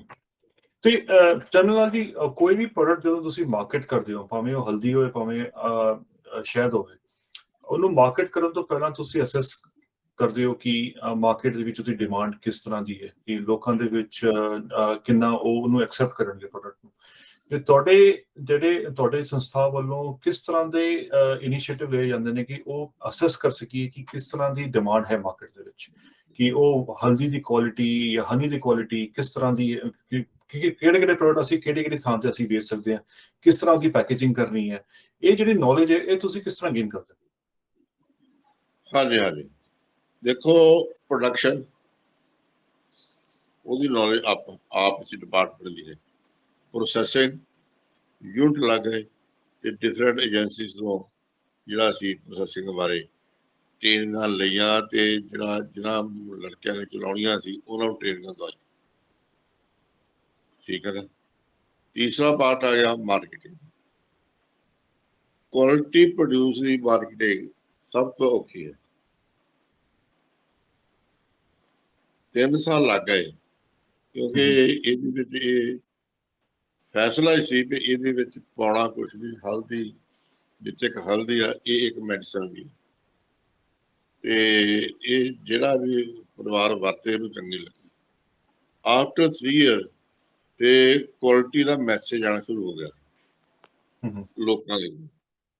ਹੁਣ ਉਹਦਾ ਵਿਦ ਦੀ ਰਿਜ਼ਲਟ ਆ ਵੀ ਇਸ ਵੇਲੇ ਜਿੱਥੇ ਆਪਾਂ ਗੱਲ ਕਰ ਰਹੇ ਇੱਥੋਂ 20 ਕਿਲੋਮੀਟਰ ਦੀ ਸੁਸਾਇਟੀ ਹੈ ਤੇ ਲੋਕ ਇੱਥੋਂ ਵੀ ਜਾ ਕੇ ਸਮਾਨ ਉੱਥੋਂ ਲੈ ਕੇ ਆਉਂਦੇ। ਜਿਹੜਾ ਹੈ ਹੌਰੀਜ਼ੈਂਟਲ ਡਿਵੈਲਪਮੈਂਟ ਆਫ ਮਾਰਕੀਟਿੰਗ ਇਹ ਹੋਈ ਹੈ। ਤੇ ਵਿਦ ਦੀ ਰਿਜ਼ਲਟ ਹੁਣ ਇਸ ਸਿਸਟਮ ਸਟੱਡੀ ਕਰਕੇ ਬਾਕੀ ਪਿੰਡਾਂ ਦੇ ਵਿੱਚ ਵੀ ਜਿਹੜੇ ਲੋਕ ਹੈਗੇ ਆ, ਮਾਲਵੇ ਵਿੱਚ ਵੀ, ਰਾਮਪੁਰਾ ਹੈ, ਬਾਕੀ ਹੋਰ ਪਿੰਡਾਂ ਵਿੱਚ ਵੀ ਲੋਕ ਲੱਗੇ ਹੋਏ ਆ ਸੁਸਾਇਟੀ ਦਾ। ਬਹੁਤ ਵਧੀਆ। ਤੇ ਜਦੋਂ ਤੁਸੀਂ ਪ੍ਰੋਸੈਸਿੰਗ ਦੀ ਗੱਲ ਕੀਤੀ, ਤੁਸੀਂ ਮਾਰਕੀਟਿੰਗ ਦੀ ਗੱਲ ਕੀਤੀ, ਹੁਣ ਮਾਰਕੀਟ ਤੋਂ ਇਲਾਵਾ ਜਿਹੜੇ ਤੁਹਾਡੇ ਆਲਰੇਡੀ ਪੰਜਾਬ ਦੇ ਵਿੱਚ ਆਲਰੇਡੀ ਹੈ, ਉਸ ਤੋਂ ਇਲਾਵਾ ਤੁਸੀਂ ਕਿਵੇਂ ਲੱਭਦੇ ਹੋ ਕਿ ਇਹਦੀ ਡਿਮਾਂਡ ਹੋਰ ਇਲਾਕਿਆਂ ਦੇ ਵਿੱਚ ਕਿਸ ਤਰ੍ਹਾਂ ਹੋ ਸਕਦੀ ਹੈ? ਉਹ ਹੋ ਸਕਦਾ ਹੈ ਕਿ ਪੰਜਾਬ ਤੋਂ ਬਾਹਰ ਕਿਸੇ ਹੋਰ ਪ੍ਰਾਂਤ ਦੇ ਵਿੱਚ, ਜਾਂ ਦੇਸ਼ ਤੋਂ ਬਾਹਰ ਕਿਸੇ ਹੋਰ ਦੇਸ਼ ਦੇ ਵਿੱਚ। ਤੁਸੀਂ ਉਹ ਕਿਸ ਤਰ੍ਹਾਂ ਅਸੈਸ ਕਰਦੇ ਹੋ ਕਿ ਕਿਸ ਤਰ੍ਹਾਂ ਦੀ ਮਾਰਕੀਟ ਰਿਕੁਆਇਰਮੈਂਟ ਹੈ, ਤੁਸੀਂ ਉਸ ਤਰ੍ਹਾਂ ਪੈਕੇਜ ਕਰਕੇ ਉਹਨੂੰ ਐਕਸਪੋਰਟ ਕਰ ਸਕਦੇ ਹੋ? ਤੇ ਇਹ ਤੁਹਾਡੇ ਕੋਲ ਸਕਿੱਲਸ ਕਿੱਥੋਂ ਆਉਂਦੇ? ਦੇਖੋ ਐਕਸਪੋਰਟ ਦੀ ਸਾਡੇ ਕੋਲ ਆਫਰ 2 ਸਾਲ ਤੋਂ ਹੋਣੀ ਸ਼ੁਰੂ ਹੋ ਗਈ ਹੈ ਐਕਸਪੋਰਟ ਵਾਸਤੇ। ਉਹਦੇ ਬਾਰੇ ਅਸੀਂ ਅੱਜ ਇਸ ਵੇਲੇ ਅਗਲਾ ਗੁੜ ਦਾ ਸੀਜ਼ਨ ਸ਼ੁਰੂ ਹੋਣਾ, ਆਈ ਮੀਨ to say firm the month of ਨਵੰਬਰ, ਅਸੀਂ ਇਸ ਵੇਲੇ ਯਤਨ ਕਰ ਰਹੇ ਹਾਂ ਵੀ ਗੁੜ ਤੇ ਸ਼ੱਕਰ ਐਕਸਪੋਰਟ ਕੀਤੀ ਜਾਵੇ। ਮੋਰਲੇ ਪਾਸੋਂ ਤੁਹਾਡੇ ਵਰਗੇ ਸੱਜਣ ਬੈਠੇ ਉਹ ਰਿਸਪੌਂਡ ਕਰ ਰਹੇ ਨੇ ਤੇ ਐਤਕੀ ਅਸੀਂ ਗੁੜ ਦੇ ਤੇ ਸ਼ੱਕਰ ਦੇ ਉਹਦੇ ਵਿੱਚ ਜਾਵਾਂਗੇ ਐਕਸਪੋਰਟ ਵਾਸਤੇ। ਹਲਦੀ ਦੇ ਨੈਕਸਟ ਈਅਰ ਕਿਉਂਕਿ ਅਸੀਂ ਸਾਡੇ ਕੋਲ ਨਾਲ ਜਿਹੜੇ ਮੈਂਬਰ ਨੇ ਐਕਸਪੋਰਟ ਲਾਇਸੈਂਸ ਬਣ ਗਏ ਨੇ, ਜੋ ਫਾਰਮੈਲਿਟੀਜ਼ ਨੇ ਨਾ ਉਹ ਲਗਭਗ ਪੂਰੀਆਂ ਹੋ ਗਈਆਂ, ਜਾਂ ਅਸੀਂ ਵੀ ਆਰ ਆਨ ਦਾ ਵੇ। ਬਾਹਰ ਵੀ ਜਾਏਗੀ। ਆਊਟ ਆਫ ਸਟੇਟ ਦਾ ਜਿਸ ਰੋਡ ਤੇ ਇਹ ਸਾਡੀ ਸੁਸਾਇਟੀ ਦਾ ਪ੍ਰੋਸੈਸਿੰਗ ਪਲਾਂਟ ਹੈਗੇ ਹਲਦੀ ਤੇ ਮਾਰਕੀਟਿੰਗ ਦੇ, ਉਹ ਤਾਂ ਕਾਰਾਂ ਵਾਲੇ ਤਾਂ ਸਾਰੇ ਖੜਕੇ ਜਾਂਦੇ ਆ, ਲੈ ਕੇ ਜਾਂਦੇ ਨੇ ਕਾਰਾਂ ਵਾਲੇ। ਹਮ, ਕੁਛ ਹਮ, ਬੱਸਾਂ ਵਾਲੇ ਵੀ ਇਹ ਚੰਡੀਗੜ੍ਹ ਪਠਾਨਕੋਟ ਰੋਡ ਤੇ ਆ, ਹਮ, ਬੱਸਾਂ ਵਾਲਿਆਂ ਨੂੰ ਜਿਹਨੂੰ ਪਤਾ, ਉਹ ਵੀ ਹਮ, ਸਵਾਰੀਆਂ ਨੂੰ ਖੜੀ ਖੜੀ ਕਹਿੰਦੇ ਵੀ ਲੈ ਵੀ ਜਿਹੜੇ ਹਲਦੀ ਲੈ ਲੈਣ। ਹਮ, ਇਸ ਤਰ੍ਹਾਂ ਇਹ ਕੰਮ ਚੱਲ ਪਿਆ ਤੇ ਬਿਲਕੁਲ ਉਹਦੇ ਵਿੱਚ ਗੱਲ ਇੱਥੇ ਸੀ, where there is will there is a way. ਬਿਲਕੁਲ ਕਾਗਰ ਦਾ ਸਥਿਰਤਾ ਰੱਖਣੀ ਪੈਂਦੀ ਆ, ਜਿਸ ਤਰ੍ਹਾਂ ਰਮਨਦੀਪ, ਜਿਸ ਤਰ੍ਹਾਂ ਤੁਸੀਂ ਇਕਾਗਰਤਾ ਰੱਖੀ ਆ, ਸਟੇਬਿਲਿਟੀ ਰੱਖੀ ਸਾਰਿਆਂ ਨੇ, ਐਟਲੀਸਟ ਆਈ ਆਪਣੀ ਇਹ ਸੋਚਦੇ ਰਹੇ ਕਿ ਇਹ ਪੰਜਾਬ ਦੇ ਲਈ ਆਪਾਂ ਦੁਨੀਆ ਦੇ ਦਿਨ ਵਧੀਆ ਲੈਣਾ, ਕੋਈ ਰੌਲਾ ਹਮ, ਨਹੀਂ। ਬਿਲਕੁਲ। ਤੇ ਤੁਹਾਡੀ ਜਿਹੜੀ ਟੋਟਲ ਸਪਲਾਈ ਚੇਨ ਹੈ, ਸਪਲਾਈ ਚੇਨ ਜਿੱਥੋਂ ਤੁਹਾਡਾ ਮਾਲ ਆਉਂਦਾ ਹੈ ਤੇ ਤੁਸੀਂ ਅੱਗੇ ਜਾ ਕੇ ਜਿੱਥੇ ਮਾਲ ਵੇਚਦੇ ਹੋ ਆਪਣਾ ਪ੍ਰੋਸੈਸ ਕਰਕੇ, ਤੁਹਾਡੀ ਓਵਰਆਲ ਜੇ ਤੁਹਾਡੇ ਸਰੋਤਾਂ ਵਿੱਚੋਂ, ਕਿਉਂਕਿ ਇਹ ਰਿਕਾਰਡਿੰਗ ਕਰ ਰਹੇ ਹਾਂ ਅਸੀਂ, ਇਹ ਰਿਕਾਰਡਿੰਗ ਅੱਗੇ ਬਹੁਤ ਥਾਂ ਤੇ ਅਸੀਂ ਭੇਜਾਂਗੇ, ਜਿਹਦੇ ਵਿੱਚ ਕਿ ਜਿਹੜੇ ਸਟਾਰਟਅਪ ਇਕੋਸਿਸਟਮ ਹੈ ਇੰਡੀਆ ਦੇ ਵਿੱਚ, ਜਿੱਥੇ ਲੋਕੀ ਆਪਣਾ ਨਵਾਂ ਬਿਜ਼ਨਸ ਸੈਟਅਪ ਕਰਨਾ ਚਾਹੁੰਦੇ ਹੈ, ਜਿਹੜੇ ਯੰਗਸਟਰਸ ਹੈਗੇ ਉਹਨਾਂ ਕੋਲ એનર્ਜੀ ਹੈ, ਉਹਨਾਂ ਕੋਲ ਇੱਕ ਉਹ ਚਾਹੁੰਦੇ ਨੇ ਕਿ ਅਸੀਂ ਪੰਜਾਬ ਵਾਸਤੇ, ਦੇਸ਼ ਵਾਸਤੇ ਕੁਝ ਕਰੀਏ, ਤੇ ਉਹ ਇੱਕ ਜਿਹੜਾ ਜਜ਼ਬਾ ਹੈ ਉਹਨੂੰ ਜੇ ਅਸੀਂ ਐਕਸੈਸ ਕਰਨਾ ਹੈ, ਤੇ ਉਹਨਾਂ ਨੂੰ ਤੁਸੀਂ ਕੀ ਸੁਜੈਸਟ ਕਰੋਗੇ ਜਿਹੜੇ ਸੁਣ ਰਹੇ ਨੇ, ਇਕੋਸਿਸਟਮ ਜਿਹੜੇ ਸਟਾਰਟਅਪ ਕਰਨਾ ਚਾਹੁੰਦੇ, ਕਿਸ ਤਰ੍ਹਾਂ ਦਾ ਸਟਾਰਟਅਪ ਹੋਣਾ ਚਾਹੀਦਾ ਹੈ, ਕਿਸ ਤਰ੍ਹਾਂ ਦੀ ਇਹੋ ਜਿਹੀ ਓਪਰਚੁਨਿਟੀਜ਼ ਹੈਗੀਆਂ ਓਵਰਆਲ ਸਪਲਾਈ ਚੇਨ ਦੇ ਵਿੱਚ, ਜਿਹੜੀ ਤੁਹਾਨੂੰ ਲੱਗਦਾ ਹੈ ਕਿ ਉਹ ਜਿਵੇਂ ਹੋ ਸਕਦਾ ਹੈ ਕਿ ਟਰਾਂਸਪੋਰਟੇਸ਼ਨ ਦੇ ਵਿੱਚ ਇੱਕ ਓਪਰਚੁਨਿਟੀ, ਕਿ ਅਸੀਂ ਜਿਹੜਾ ਸਾਡਾ ਮਟੀਰੀਅਲ ਹੈ, ਜਿਹੜਾ ਮਾਲ ਹੈ, ਉਹ ਪੈਰਿਸ਼ ਹੋ ਜਾਂਦਾ ਹੈ, ਤੇ ਉਸਨੂੰ ਕੋਲਡ ਸਟੋਰੇਜ ਦੀ ਇੱਕ, ਮੈਂ ਐਗਜ਼ਾਮਪਲ ਦੇ ਰਿਹਾ, ਇੱਕ ਉਦਾਹਰਨ ਦੇ ਰਿਹਾ ਕਿ ਕੋਲਡ ਸਟੋਰੇਜ ਦੀ ਹੋ ਸਕਦਾ ਹੈ ਕਿ ਇੱਕ ਸਟਾਰਟਅਪ ਹੋ ਸਕਦੀ ਹੈ ਪੰਜਾਬ ਦੇ ਵਿੱਚ। ਇਸੇ ਤਰ੍ਹਾਂ ਤੁਸੀਂ ਕੀ ਸੋਚਦੇ ਹੋ ਕਿ ਕਿਸ ਤਰ੍ਹਾਂ ਦੇ ਇੱਕ ਓਪਰਚੁਨਿਟੀਜ਼ ਹੈਗੀਆਂ ਆਪਣੇ ਪੰਜਾਬ ਦੇ ਵਿੱਚ, ਜਿਹੜਾ ਸਾਨੂੰ ਸੁਣਨ ਵਾਲਾ ਕੋਈ ਸਟਾਰਟਅਪ ਦਾ ਕੋਈ ਇਹੋ ਜਿਹਾ ਐਂਟਰਪ੍ਰੈਨਿਓਰ ਹੈ ਜਿਹੜਾ ਉਹਦੇ ਆਈਡੀਆ ਤੁਹਾਡੇ ਤੋਂ ਲੈ ਕੇ ਆਪਣੀ ਕੰਪਨੀ ਇੱਕ ਸੈਟਅਪ ਕਰ ਸਕਦਾ ਹੈ, ਉਸ ਪ੍ਰੋਬਲਮ ਨੂੰ ਇੱਕ ਐਡਰੈਸ ਕਰਨ। ਅਲਫਾਬੈਟਿਕਲੀ ਇਹ ਹੈ ਵੀ ਸਭ ਤੋਂ ਪਹਿਲਾਂ ਪ੍ਰੋਡਕਸ਼ਨ ਵਾਸਤੇ ਤੁਸੀਂ ਸਾਡਾ ਨੰਬਰ ਦਿਓ, ਐਨੀਵੇਅਰ ਇੰਡੀਆ ਵਾਸਤੇ ਕਿਆ ਕਰ ਰਹਾ ਹੈ ਕੀ ਨਹੀਂ, ਅਸੀਂ ਇਸ ਗੱਲ ਦੀ ਗਰੰਟੀ ਦਿੰਦੇ ਹਾਂ, ਟੇਕ ਇਟ ਗਰੰਟਡ ਸਰਟੀਫਿਕੇਟ, ਕਿ ਜਿਹੜਾ ਸਾਡਾ ਸੰਪਰਕ ਕਰੇਗਾ ਮਿਨੀਮਮ 1 ਲੱਖ ਰੁਪਇਆ ਪ੍ਰਤੀ ਏਕੜ ਪ੍ਰੋਫਿਟ ਹੋਏਗਾ ਮਿਨੀਮਮ। ਇਹਦੇ ਵਿੱਚ ਇੰਟਰਕ੍ਰੋਪਿੰਗ ਹੋਣੀ ਆ, ਹਲਦੀ ਦੇ ਨਾਲ ਗੰਨੇ ਦੀ, ਮਿਨੀਮਮ ਸਰਟੀਫਿਕੇਟ ਆ ਸਾਡਾ, ਮੈਂ ਬਿਲਕੁਲ ਕੀ ਕਹਿੰਦਾ ਸਾਥੀ ਤੱਕ ਲਾ ਕੇ ਯਕੀਨ ਦਵਾ ਰਿਹਾ ਕਿ ਲੋਕਾਂ ਨੂੰ ਆਉਣਾ। ਦੂਸਰਾ ਪਾਰਟ ਹੈ ਪ੍ਰੋਸੈਸਿੰਗ ਵਾਸਤੇ ਜਿਹੜੀ ਇਹ ਹਲਦੀ ਹੈਗੀ ਆ, ਇਹ ਫਰਵਰੀ ਮਹੀਨੇ ਪੱਟ ਲਈ ਜਾਂਦੀ ਹੈ ਤੇ ਇਹਦੀ ਪ੍ਰੋਸੈਸਿੰਗ ਸ਼ੁਰੂ ਹੁੰਦੀ ਆ ਵਿਸਾਖੀ ਤੋਂ ਬਾਅਦ, ਜਾਂ ਜਿਸ ਸਧਾਰਨ ਲੈਂਗੁਏਜ ਕਹਿੰਦੇ ਜਿਸ ਵੇਲੇ ਸਰੀਰ ਤੋਂ ਸਵੀਟਲ ਦੱਸਿਆ ਜਾਂਦਾ ਨਾ, ਓਨੀ ਹੀਟ ਹੋਵੇ ਤਾਂ ਫਿਰ ਪ੍ਰੋਸੈਸ ਹੁੰਦੀ ਆ। ਤੀਸਰਾ ਇੱਕ ਬੜਾ ਪੁਆਇੰਟ ਇਹਦੇ ਵਿੱਚ ਲਿਮਿਟੇਸ਼ਨ ਆ, ਇਹਦੀ ਪ੍ਰੋਸੈਸਿੰਗ ਸਿਰਫ ਵਿਸਾਖੀ ਤੋਂ ਲਾ ਕੇ 15 ਮਈ ਤੱਕ ਹੀ ਹੋਣੀ ਆ, ਬੜਾ ਲਿਮਿਟਡ ਪੀਰੀਅਡ ਆ। ਇਹ ਤੋਂ ਬਾਅਦ ਟੈਂਪਰੇਚਰ ਰਾਜਨਾਈ ਸਪਾਊਟ ਹੋ ਜਾਂਦੀ ਆ, ਇਸ ਕਰਕੇ ਇਹਨੂੰ ਐਜ਼ ਏ ਕ੍ਰੈਸ਼ ਪ੍ਰੋਗਰਾਮ ਲਈਦਾ ਤੇ ਗਵਾ ਲੋਕ ਕਰੀ ਜਾਂਦੇ। ਅਗਲਾ ਹੈ ਅਵੇਲੇਬਿਲਿਟੀ ਆਫ ਇਹਦੀ ਪ੍ਰੋਸੈਸਿੰਗ ਬੜੀ ਸੌਖੀ ਹੈ ਇੰਡੀਆ ਦੇ ਵਿੱਚ। ਮਹਾਰਾਸ਼ਟਰ ਦੇ ਵਿੱਚ ਜਿਹੜਾ ਹੈਗਾ ਸਭ ਤੋਂ ਵੱਡਾ ਸੈਂਟਰ ਮਾਰਕੀਟ ਦਾ ਹੈ ਹਲਦੀ ਦਾ, ਉਹਨਾਂ ਨੇ ਪ੍ਰੋਸੈਸਿੰਗ ਪਲਾਂਟ ਬਣਾਏ ਛੋਟੇ ਛੋਟੇ, ਈਜ਼ੀਲੀ 5-6 ਲੱਖ ਦੇ, ਉਹ ਬੜੇ ਕਾਮਯਾਬ ਨੇ, ਉਹ ਇੱਕ ਸਟੇਬਲ ਵੀ ਹੋ ਜਾਂਦੇ ਨੇ ਜੀ ਖੇਤਾਂ ਵਿੱਚ ਜਾ ਕੇ।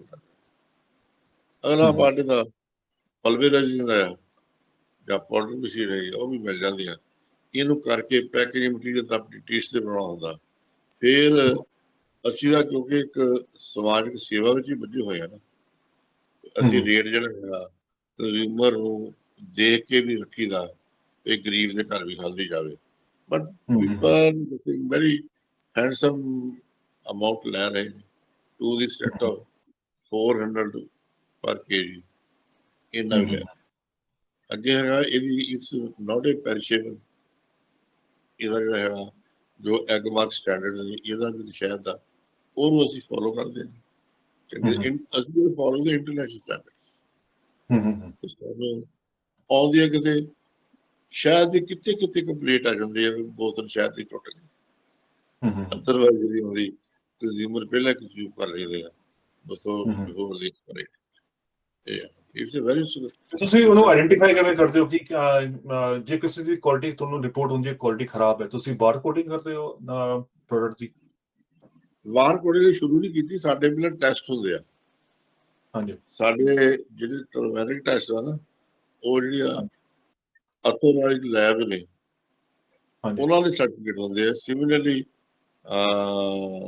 ਐਗ ਮਾਰਕ ਦਾ ਹੈ ਸ਼ਾਇਦ, ਉਹਦੇ ਮੁਤਾਬਕ ਚੱਲਦਾ। ਤੇ ਸਾਡੇ ਨਾਲ ਇੱਕ ਸ਼ੋਤਾ ਹੈਗੇ ਇਕਵਿੰਦਰ ਜੀ, ਜਿਹੜੇ ਪਿਛਲੇ ਕਈ ਸਾਲਾਂ ਤੋਂ ਸਮਾਜਿਕ ਕੰਮ ਕਰ ਰਹੇ ਨੇ। ਉਹਨਾਂ ਦਾ ਸਵਾਲ ਹੈ ਕਿ ਤੁਹਾਡੇ ਜਿਹੜਾ ਇਨੀਸ਼ੀਏਟਿਵ, ਤੁਹਾਡਾ ਜਿਹੜਾ ਸਫ਼ਰ ਰਿਹਾ ਫੈਪਰੋ ਦੇ ਵਿੱਚ, ਉਹਦੇ ਵਿੱਚ ਪੋਲੀਟੀਕਲ ਇੰਟਰਫੇਰੈਂਸ ਕਿੰਨੀ ਰਹੀ ਹੈ? ਕਿਉਂਕਿ ਉਹਨਾਂ ਦਾ ਆਪਣਾ ਤਜਰਬਾ ਕੋਈ ਬਹੁਤ ਵਧੀਆ ਨਹੀਂ ਰਿਹਾ ਪੰਜਾਬ ਦੇ ਵਿੱਚ ਜਦੋਂ ਸੀਗੇ ਕੋਆਪਰੇਟਿਵ ਸੁਸਾਇਟੀਜ਼ ਦੇ ਵਿੱਚ। ਤੇ ਉਹ ਪੁੱਛਣਾ ਚਾਹੁੰਦੇ ਨੇ ਕਿ ਤੁਸੀਂ ਕਿੰਨਾ ਤੁਹਾਨੂੰ ਇਹਦੇ ਵਿੱਚ ਔਕੜਾਂ ਆਈਆਂ ਨੇ ਕਰਪਸ਼ਨ ਦੇ ਕਰਕੇ? ਸਾਡੇ ਜਿਹੜਾ ਸਾਡਾ ਬੋਰਡ ਆਫ ਡਾਇਰੈਕਟਰ ਸੀ ਜਿਹੜਾ ਹੈਗਾ ਵੀ ਆ, ਦੋ ਤਾਂ ਕਸਮਾਂ ਖਾਈਆਂ ਸੀ ਨਾ ਸੰਕਲਪ।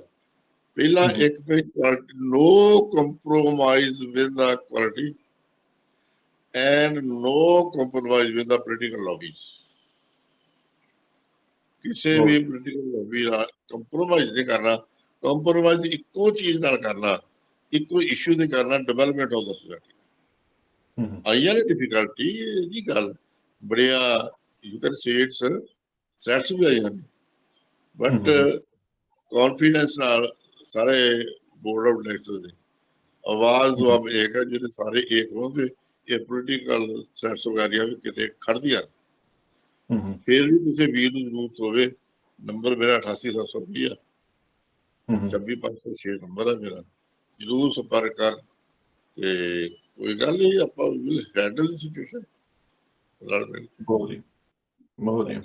ਤੇ ਇਹ ਸੌਰੀ, ਕਿਸੇ ਦਾ ਕੋਈ ਕੁਐਸਚਨ ਹੈ, ਸਵਾਲ ਹੈ ਤੇ ਪਲੀਜ਼ ਪੁੱਛ ਸਕਦਾ ਹੈ in the meantime. Sir, this is Bhiravi here.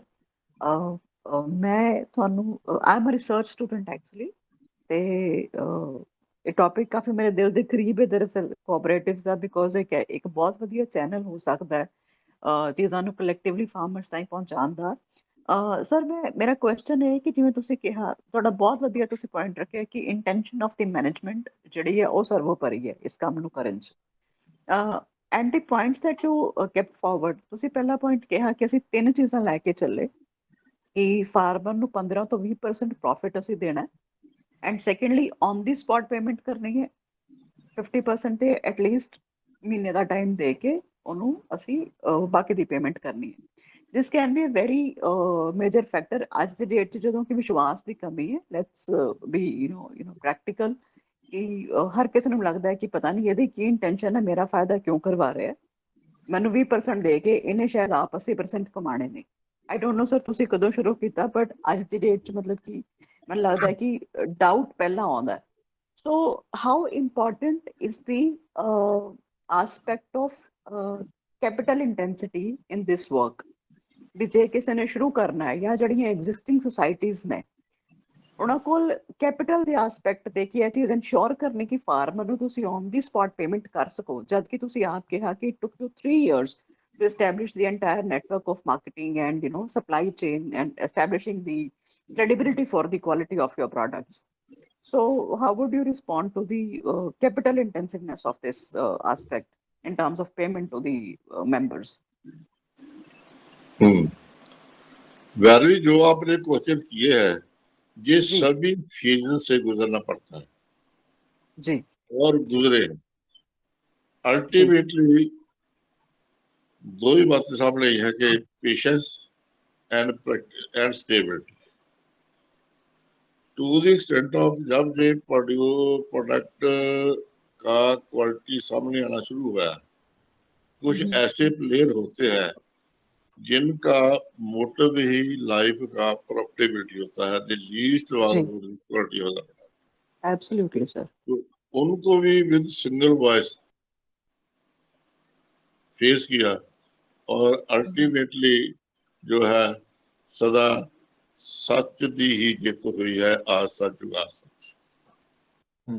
ਜੀ ਚੱਲ बतौर मैं कहता बतौर इनिशिएटर मेरे को सबसे ज्यादा खुशी पता क्या है कि पंजाब में लागू हो गया। स्टूडेंट बच्चे करने लग पड़े, बेशक अभी छोटे लेवल पर, बट दे आर डूइंग सो।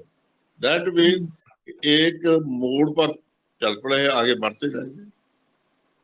जी जी right sir, thank you. Thank you ਬਿਰਵੀ ਜੀ। ਤੇ ਇੱਕ ਪਰਮਜੀਤ ਜੀ, ਉਹਨਾਂ ਦਾ ਸਵਾਲ ਹੈ। ਪਰਮਜੀਤ ਜੀ ਇਸ ਵੇਲੇ ਟ੍ਰੇਨ ਦੇ ਵਿੱਚ ਨੇ ਤੇ ਇਸ ਕਰਕੇ ਪੁੱਛ ਨਹੀਂ ਸਕਦੇ, ਤੇ ਉਹਨਾਂ ਦਾ ਸਵਾਲ ਹੈ ਕਿ ਤੁਸੀਂ ਜਿਹੜੀ ਕੋਆਪਰੇਟਿਵ ਐਕਟ ਦੇ ਬਾਰੇ ਜ਼ਿਕਰ ਕੀਤਾ, ਉਹਦੇ ਬਾਰੇ ਥੋੜਾ ਜਾਣਨਾ ਪਾਓ ਕਿ ਕੋਆਪਰੇਟਿਵ ਐਕਟ ਦੀ ਕਿੰਨੀ ਵਰਤੋਂ ਹੁੰਦੀ ਹੈ, ਕਿੰਨੀ ਅਵੇਅਰਨੈਸ ਹੈ ਲੋਕਾਂ ਦੇ ਵਿੱਚ, ਤੇ ਕਿੰਨੀ ਵਰਤੋਂ ਹੁੰਦੀ ਹੈ ਪ੍ਰੈਕਟੀਕਲ ਲਾਈਫ ਵਿੱਚ।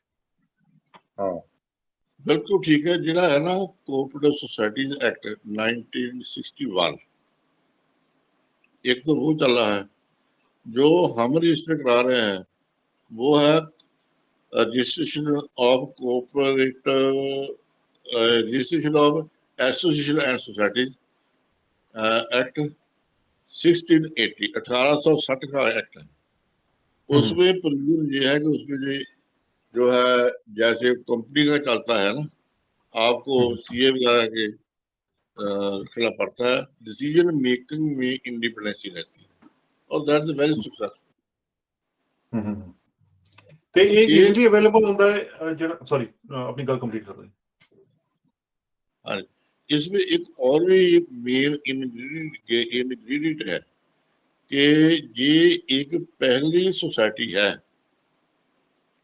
पंजाब में, I can say in India, जिसमें 100% management being run by the farmers.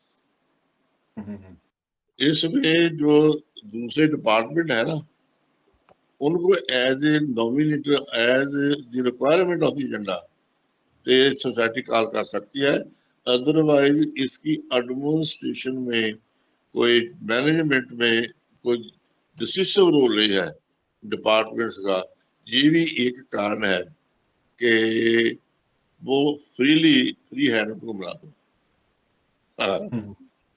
Okay, ਧੰਨਵਾਦ। ਤੇ ਅਗਲਾ ਸਵਾਲ ਪਰਮਜੀਤ ਜੀ ਦਾ ਸੀਗਾ ਕਿ ਇਹ ਕੋਆਪਰੇਟਿਵ ਸੁਸਾਇਟੀਜ਼ ਨੂੰ ਹੁਣ ਮਲਟੀਪਰਪਸ ਕਰਤਾ ਹੈ, ਤੇ ਇਹਦੇ ਨਾਲ ਤੁਹਾਨੂੰ ਕੀ ਤਬਦੀਲੀ ਲੱਗਦੀ ਹੈ ਜਿਹੜੀ ਆਈ ਹੈ?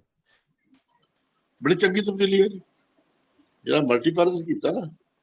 ਮੈਂ ਤਾਂ ਕਹਾਂਗਾ, ਮੈਂ ਤੁਹਾਨੂੰ ਨੰਬਰ ਭੇਜ ਦਾਂਗਾ, ਕੀ ਉਹਦਾ ਨਾਂ ਹੈ ਆਪਣੇ ਅਧਿਆਪਕ ਜੀ ਨੂੰ, ਜਿਹੜੀ ਮਲਟੀਪਰਪਸ ਸੁਸਾਇਟੀ ਦੇ ਰਹੇ ਉਹਨਾਂ ਦਾ ਜਿਹੜੀ ਲਾਂਬੜਾ ਕਾਂਗੜੀ ਕਾਂਡੀ ਦੀ ਗੱਲ ਕਰਦਾ, ਸੁਖਿੰਦਰ ਸਿੰਘ ਪ੍ਰੋਜੈਕਟ ਅਫਸਰ, ਮੈਂ ਤੁਹਾਨੂੰ ਨੰਬਰ ਭੇਜ ਦਾਂਗਾ, ਉਹਨਾਂ ਨੂੰ ਬੇਟੇ ਨੂੰ ਕਰੋ। ਬੜੀ ਚੰਗੀ ਗੱਲ, ਇੱਕੋ ਇੱਕ ਹੀ ਜਗ੍ਹਾ ਤੇ ਸਾਰੀਆਂ ਚੀਜ਼ਾਂ ਅਵੇਲੇਬਲ ਹੋ ਜਾਣੀਆਂ। ਇਟਸ ਗੁੱਡ, ਬੜਾ ਵਧੀਆ ਐਕਸਪੀਰੀਅੰਸ ਸਾਰੀ, ਕਾਫੀ ਨੰਬਰ ਨੇ ਮਲਟੀ ਸੁਸਾਇਟੀ ਤੇ। ਠੀਕ ਹੈ। ਤੇ ਬਾਕੀ ਇਸ ਤੋਂ ਇਲਾਵਾ ਤੁਹਾਨੂੰ ਸਰਕਾਰੀ ਮਹਿਕਮਿਆਂ ਤੋਂ ਜਾਂ ਸਟੇਟ ਜਾਂ ਸੈਂਟਰਲ ਗਵਰਨਮੈਂਟ ਤੋਂ ਕਿਸ ਤਰ੍ਹਾਂ ਲੱਗਦਾ ਹੈ ਕਿ ਉਹਨਾਂ ਦੀ ਪਾਲਿਸੀਜ਼ ਇੰਪਲੀਮੈਂਟ ਹੋਣਾ ਅਲੱਗ ਗੱਲ ਹੈ, ਲੇਕਿਨ ਜਿਹੜੀ ਐਗਜ਼ਿਸਟਿੰਗ ਪਾਲਿਸੀਜ਼ ਹੈਗੀ ਔਨ ਦ ਪੇਪਰ, ਉਹ ਤੁਹਾਨੂੰ ਕਿੰਨੀ ਲੱਗਦੀ ਕਾਰਗਰ ਹੈਗੀ ਹੈ ਇੱਕ ਕੰਡਿਊਸਿਵ ਐਨਵਾਇਰਨਮੈਂਟ ਦੇਣ ਨੂੰ, ਕਿ ਤੁਹਾਡੀ ਇੱਕ ਕੋਆਪਰੇਟਿਵ ਨੂੰ ਸਕਸੈਸਫੁਲ ਬਣਾਉਣ ਲਈ? ਪਾਲਿਸੀਜ਼ ਦੇ ਬਾਰੇ ਤੁਹਾਡਾ ਕੀ ਵਿਚਾਰ ਹੈ? पॉलिसी तो मोर और लेस कुछ काफी अच्छी भी है, कुछ नहीं भी अच्छी। बात तो इंटेंशन की है, हाँ, इम्प्लीमेंटेशन की है। बात इम्प्लीमेंटेशन की, और वहाँ बहुत ज्यादा प्रॉब्लम अभी भी है। फिर वहां पर फार्मूला फिर से चलता कि आवाज तो हम जब यूनाइटेड होकर चलते हैं तो फिर ये चोरों के पैर नहीं होते। हाँ, फिर हट जाते पीछे। ਬਿਲਕੁਲ ਸਹੀ ਗੱਲ। ਤੇ ਚਮਲਾਲ ਜੀ, ਹੋਰ ਇਸ ਤੋਂ ਇਲਾਵਾ ਤੁਹਾਨੂੰ ਸੁਣਨ ਵਾਲਾ ਕੋਈ ਇਹੋ ਜਿਹਾ ਵੀ ਹੋ ਸਕਦਾ ਹੈ ਜਿਹੜਾ ਆਪਣੀ ਕੋਆਪਰੇਟਿਵ ਸੁਸਾਇਟੀ ਬਣਾਉਣਾ ਚਾਹੁੰਦਾ ਹੈ, ਪ੍ਰੋਸੈਸਿੰਗ ਮੇਬੀ ਹਲਦੀ ਦੀ ਜਾਂ ਹਨੀ ਦੀ ਜਾਂ ਹੋਰ ਕਿਸੇ ਹੋਰ ਚੀਜ਼ ਦੀ, ਤੇ ਤੁਸੀਂ ਉਹਨੂੰ ਕੀ ਗਾਈਡੈਂਸ ਦੋਗੇ ਕਿ ਉਹ ਕਿੱਥੋਂ ਸ਼ੁਰੂਆਤ ਕਰ ਸਕਦਾ ਹੈ? ਕੈਪੀਟਲ ਬਹੁਤਾ ਨਹੀਂ ਹੈ ਜਿਸ ਦੇ ਵਿੱਚ ਕਿੱਥੇ ਇੱਕ ਛੋਟਾ ਜਿਹਾ ਐਕਸਪੈਰੀਮੈਂਟ ਕਰਕੇ ਪ੍ਰੂਫ ਕਰਕੇ ਕਿ ਹਾਂ ਇਹ ਹੋ ਸਕਦਾ ਹੈ, ਉਸ ਤੋਂ ਬਾਅਦ ਅੱਗੇ ਗਾਂ ਹੋਰ ਐਕਸਪੈਂਡ ਕਰ ਸਕਦਾ ਹੈ, ਤੁਹਾਨੂੰ ਕਿੱਥੇ ਓਪਰਚੁਨਿਟੀ ਲੱਗਦੀ ਹੈ ਕਿ ਛੋਟੇ ਤੋਂ ਵੱਡਾ ਕਿਸ ਤਰ੍ਹਾਂ ਬਿਜ਼ਨਸ ਸ਼ੁਰੂ ਕਰ ਸਕਦੇ? Production of turmeric, production, processing, marketing. अभी तो कुछ एक साडे मित्र ने कनेडा तो अपनी नौकरी पूरी करके कनेडा जिले जाके नो दे आर वो कर रहे हैं। इसी तरह एक अमरीका का है मोगे दे कोल, वो भी इस पासे आ रहे ने। ये एनआरआई वालों बड़ी पॉजिटिव डेवलपमेंट है। जिन भी टर्मरिक बारे genuine how to rejuvenate rural economy के तहत काम करना, वी आर हियर। बिल्कुल पंजाब का होवे, दुनिया का ही होवे। ਤੇ ਇਹਦਾ ਮਤਲਬ ਤੁਹਾਡੇ ਕਹਿੰਦਾ ਹੈ ਕਿ ਜੇ ਕਿਸੇ ਨੂੰ ਕੋਈ ਜਾਣਕਾਰੀ ਲੈਣੀ ਹੈ, ਤੁਹਾਡੇ ਤੋਂ ਗਾਈਡੈਂਸ ਲੈਣੀ ਹੈ, ਤੇ ਫ੍ਰੀਲੀ ਤੁਹਾਨੂੰ ਅਪਰੋਚ ਕਰ ਸਕਦਾ production processing marketing. Raman ji ਅਸੀਂ ਗੁਰੂ ਕੇ ਦਾਸ ਹੈ। सेवा मिलना विवाह सेवा करने वास्ते बैठे गल की। ਹਾਂਜੀ ਬਿਲਕੁਲ। ਤੇ ਆਖਰੀ ਸਵਾਲ ਮੈਂ ਆਪਣੇ ਵੱਲੋਂ ਪੁੱਛਾਂਗਾ ਕਿ ਤੁਸੀਂ ਅੱਗੇ ਕੋਆਪਰੇਟਿਵ ਸੁਸਾਇਟੀਜ਼ ਦਾ ਕਿਸ ਤਰ੍ਹਾਂ ਫਿਊਚਰ ਦੇਖਦੇ ਹੋ ਪੰਜਾਬ ਦੇ ਵਿੱਚ? ਇਹਦੇ ਨਾਲ ਪੰਜਾਬ ਦੀ ਡਿਵੈਲਪਮੈਂਟ ਤੁਹਾਨੂੰ ਕਿੰਨੀ ਲੱਗਦੀ ਹੈ ਕਾਰਗਰ ਹੋ ਸਕਦੀ ਹੈ ਕੋਆਪਰੇਟਿਵ ਸੁਸਾਇਟੀਜ਼ ਦੇ ਨਾਲ? एज ए होल तो जितनी ज्यादा स्टडी है 90% तो ਇਹਨਾਂ ਨੂੰ ਕਰਪਸ਼ਨ ਖਾ ਲਈ। ਕਨਸੈਪਟ ਵਧੀਆ, ਇਹਦੇ ਬਾਰੇ ਕਰਪਸ਼ਨ ਤੋਂ ਕਿਸ ਤਰ੍ਹਾਂ ਦੂਰ ਹੋਣਾ, ਜਦ ਕਿ ਸਾਡਾ ਸਰਮਾਇਆ ਪਹਿਲਾਂ ਦੱਸਿਆ ਵੀ ਪੁਰਖਿਆਂ ਨੇ ਬੜਾ ਕੁਝ ਦਿੱਤਾ ਹੋਇਆ, ਇਹ ਹਲੇ ਨਾ ਇੱਕ ਇਸ਼ੂ ਟੂ ਵੀ ਐਡਰੈਸਡ ਹੈ। ਉਹਦੇ ਵਾਸਤੇ ਹੋ ਸਕਦਾ we will discuss later on कि कुछ साइकोलॉजिस्ट ने भी ਤੁਹਾਨੂੰ इसमें वेबिनार करवाने हैं, how to change the mindset. और कोई सवाल जी? ਇੱਕ ਪਰਮਜੀਤ ਦਾ ਸਵਾਲ ਹੈ ਕਿ ਮਾਰਕੀਟਿੰਗ ਕਰਨ ਲਈ ਜਿਹੜੀ ਸੁਸਾਇਟੀਆਂ ਮਿਲ ਕੇ ਮਾਰਕੀਟਿੰਗ ਕਿਉਂ ਨਹੀਂ ਕਰ ਸਕਦੀਆਂ? ਜਿਹੜੇ ਕੋਆਪਰੇਟਿਵ ਸੁਸਾਇਟੀਜ਼ ਹੈਗੀਆਂ ਇਹ ਆਪ ਜਿਵੇਂ ਇੱਕ ਮੈਂ ਤੁਹਾਨੂੰ ਉਦਾਹਰਨ ਦਿੰਦਾ, ਆਈ ਥਿੰਕ ਇਹਨਾਂ ਦਾ ਸੰਦਰਭ ਪਿਛਲੀ ਵਾਰੀ ਅਸੀਂ ਬਲਜੀਤ ਭੁੱਟਾ ਜੀ ਸੀਗੇ, ਉਹਨਾਂ ਨੇ ਆਪਣੇ ਪਿੰਡ ਵਿੱਚ ਕਾਫੀ ਸਕਸੈਸਫੁਲੀ ਕੋਆਪਰੇਟਿਵ ਸੁਸਾਇਟੀ ਰਨ ਕੀਤੀ। ਉਹਨਾਂ ਦਾ ਇਹ ਐਗਜ਼ਾਮਪਲ ਸੀਗਾ ਕਿ ਜਿਹੜੇ ਮਾਰਕੀਟਿੰਗ ਜਿਵੇਂ ਇੱਕ ਪ੍ਰੋਡਕਸ਼ਨ ਕਰ ਰਹੀ ਹੈ ਕੋਆਪਰੇਟਿਵ ਸੁਸਾਇਟੀ, ਦੂਜੀ ਉਹਨੂੰ ਪ੍ਰੋਸੈਸ ਕਰ ਰਹੀ ਹੈ, ਤੇ ਆਪਸ ਵਿੱਚ ਉਹਨਾਂ ਦਾ ਤਾਲਮੇਲ ਕਿਸ ਤਰ੍ਹਾਂ ਬਣ ਸਕਦਾ ਹੈ ਤੇ ਉਹ ਇਕੱਠੇ ਮਿਲ ਕੇ ਕਿਸ ਤਰ੍ਹਾਂ ਆਪਣੇ ਪ੍ਰੋਡਕਟ ਦੀ ਮਾਰਕੀਟਿੰਗ ਕਰ ਸਕਦੇ ਆ ਅੱਗੇ? ਮੈਂ ਸਰ ਉਹ ਇੱਕ ਫੰਡਾਮੈਂਟਲ ਦੱਸਿਆ ਨਾ ਵੀ ਇਹਨਾਂ ਦਾ ਪ੍ਰੋਡਕਸ਼ਨ ਲੈਵਲ ਤੇ ਨਾ ਤਾਲਮੇਲ ਨਹੀਂ ਹੋਣਾ, ਇਹਨਾਂ ਦਾ ਪ੍ਰੋਸੈਸਿੰਗ ਲੈਵਲ ਤੇ ਹੋਣਾ। ਜਿਹੜੇ ਪ੍ਰੋਸੈਸਿੰਗ ਉਹਦੀ ਮਾਰਕੀਟਿੰਗ ਹੈ ਨਾ ਰਾ ਮਟੀਰੀਅਲ ਦੀ, ਥਰਡ ਪਾਰਟ ਜਿਹੜਾ ਸੁਸਾਇਟੀ ਨੇ ਦੇਖਣਾ ਕਿ ਅਸੀਂ ਮਾਰਕੀਟਿੰਗ ਕਿੱਦਾਂ ਕਰਾਉਣੀ ਆ, ਸ਼ੁੱਡ ਵੀ ਅਸੀਂ ਜੌਬ ਵਰਕ ਦੇਣਾ, ਇੰਪਲਾਇਮੈਂਟ ਬੰਦਿਆਂ ਨੂੰ ਦੇਣੀ ਆ, ਜਾਂ ਇਹਨਾਂ ਵਿੱਚੋਂ ਜਿਹਨਾਂ ਨੂੰ ਰੱਖਣਾ ਉਹ ਕਰ ਸਕਦੇ। ਉਹ ਸਿਰਫ ਨਾ ਇੱਕ ਮਾੜਾ ਜਿਹਾ ਪਰਦਾ ਹੀ ਆ, ਤੇ ਦੈਟ ਇਜ਼ ਈਜ਼ੀਲੀ ਮੈਨੇਜ। ਜਿਸ ਤਰ੍ਹਾਂ ਬਲਜੀਤ ਨੇ ਤੁਸੀਂ ਗੱਲ ਕੀਤੀ ਆ, they are running very good ਸਾਡੀ। ਹਾਂਜੀ, ਬਾਕੀ ਕਿਸੇ ਨੂੰ ਵੀ ਹਾਂਜੀ, ਤੁਹਾਡੀ ਗੱਲ ਚੋਂ ਇੱਕ ਸਵਾਲ ਹੋਰ ਮੇਰੇ ਦਿਮਾਗ 'ਚ ਆਇਆ ਕਿ ਤੁਹਾਨੂੰ ਕਿਸ ਤਰ੍ਹਾਂ ਲੱਗਦਾ ਹੈ ਕਿ ਸਕਿੱਲ ਸੈਟ ਜਿਹੜੇ ਆ ਸਾਡੇ ਪੰਜਾਬ 'ਚ ਅਵੇਲੇਬਲ ਨੇ ਹੁਣ, ਇਹ ਸਾਡੀ ਨਵੀਂ ਪਨੀਰੀ ਜਿਹੜੀ ਬਾਹਰ ਜਾ ਰਹੀ ਹੈ ਉਹ ਇੱਕ ਤਰ੍ਹਾਂ ਦਾ ਬ੍ਰੇਨ ਡਰੇਨ ਹੈ, ਤੇ ਉਹ ਕਿਸ ਤਰ੍ਹਾਂ ਤੁਹਾਨੂੰ ਲੱਗਦਾ ਹੈ ਕਿ ਅੱਜ ਦੇ ਮਾਹੌਲ ਦੇ ਵਿੱਚ ਆਪਣੇ ਪਿੰਡਾਂ ਦੇ ਵਿੱਚ ਜਿਹੜਾ ਯੂਥ ਹੈ ਉਹ ਕਿਸ ਤਰ੍ਹਾਂ ਦੇ ਸਕਿੱਲ ਸੈਟ ਡਿਵੈਲਪ ਕਰ ਸਕਦਾ ਹੈ ਕਿ ਜਿਹੜਾ ਕੋਆਪਰੇਟ ਦੇ ਵਿੱਚ ਆਪਣਾ ਯੋਗਦਾਨ ਪਾ ਸਕੇ, ਮੈਨੇਜਮੈਂਟ ਪੱਖੋਂ ਵੀ ਤੇ ਉਹਨੂੰ ਐਗਜ਼ੀਕਿਊਟ ਕਰਨ ਦਾ? ਹਾਂ ਬਿਲਕੁਲ ਠੀਕ ਹੈ ਜੀ, ਪਾ ਸਕਦੇ ਆ, ਬੜਾ ਸੌਖਾ ਪਾ ਸਕਦੇ ਆ, ਬਟ ਦੇਖੋ ਦੋ ਤਿੰਨ ਦਿਨ ਦੀ ਟ੍ਰੇਨਿੰਗ ਹੈ। ਅਸੀਂ ਤੁਹਾਨੂੰ ਪਤਾ ਹੈ ਆਪਣਾ ਚਲਾ ਰਹੇ ਹਾਂ ਮਿਸ਼ਨ, ਤੇ ਤੁਸੀਂ ਉਹਨਾਂ ਲੋਕਾਂ ਦੇ ਜਿਹੜੇ ਸੈੱਟ ਹੋਣਾ ਚਾਹੁੰਦੇ ਸਾਨੂੰ ਉਹਨਾਂ ਸਿਰਫ ਸੰਪਰਕ ਨੰਬਰ ਭੇਜ ਦਿਓ, ਉਹਨਾਂ ਕੋਲ ਲੈ। ਅੱਛਾ, ਇਸ ਵੇਲੇ ਤੁਹਾਨੂੰ ਜਾਣ ਕੇ ਖੁਸ਼ੀ ਹੋਏਗੀ ਟੋਟਲ ਪੰਜਾਬ ਦੇ ਵਿੱਚ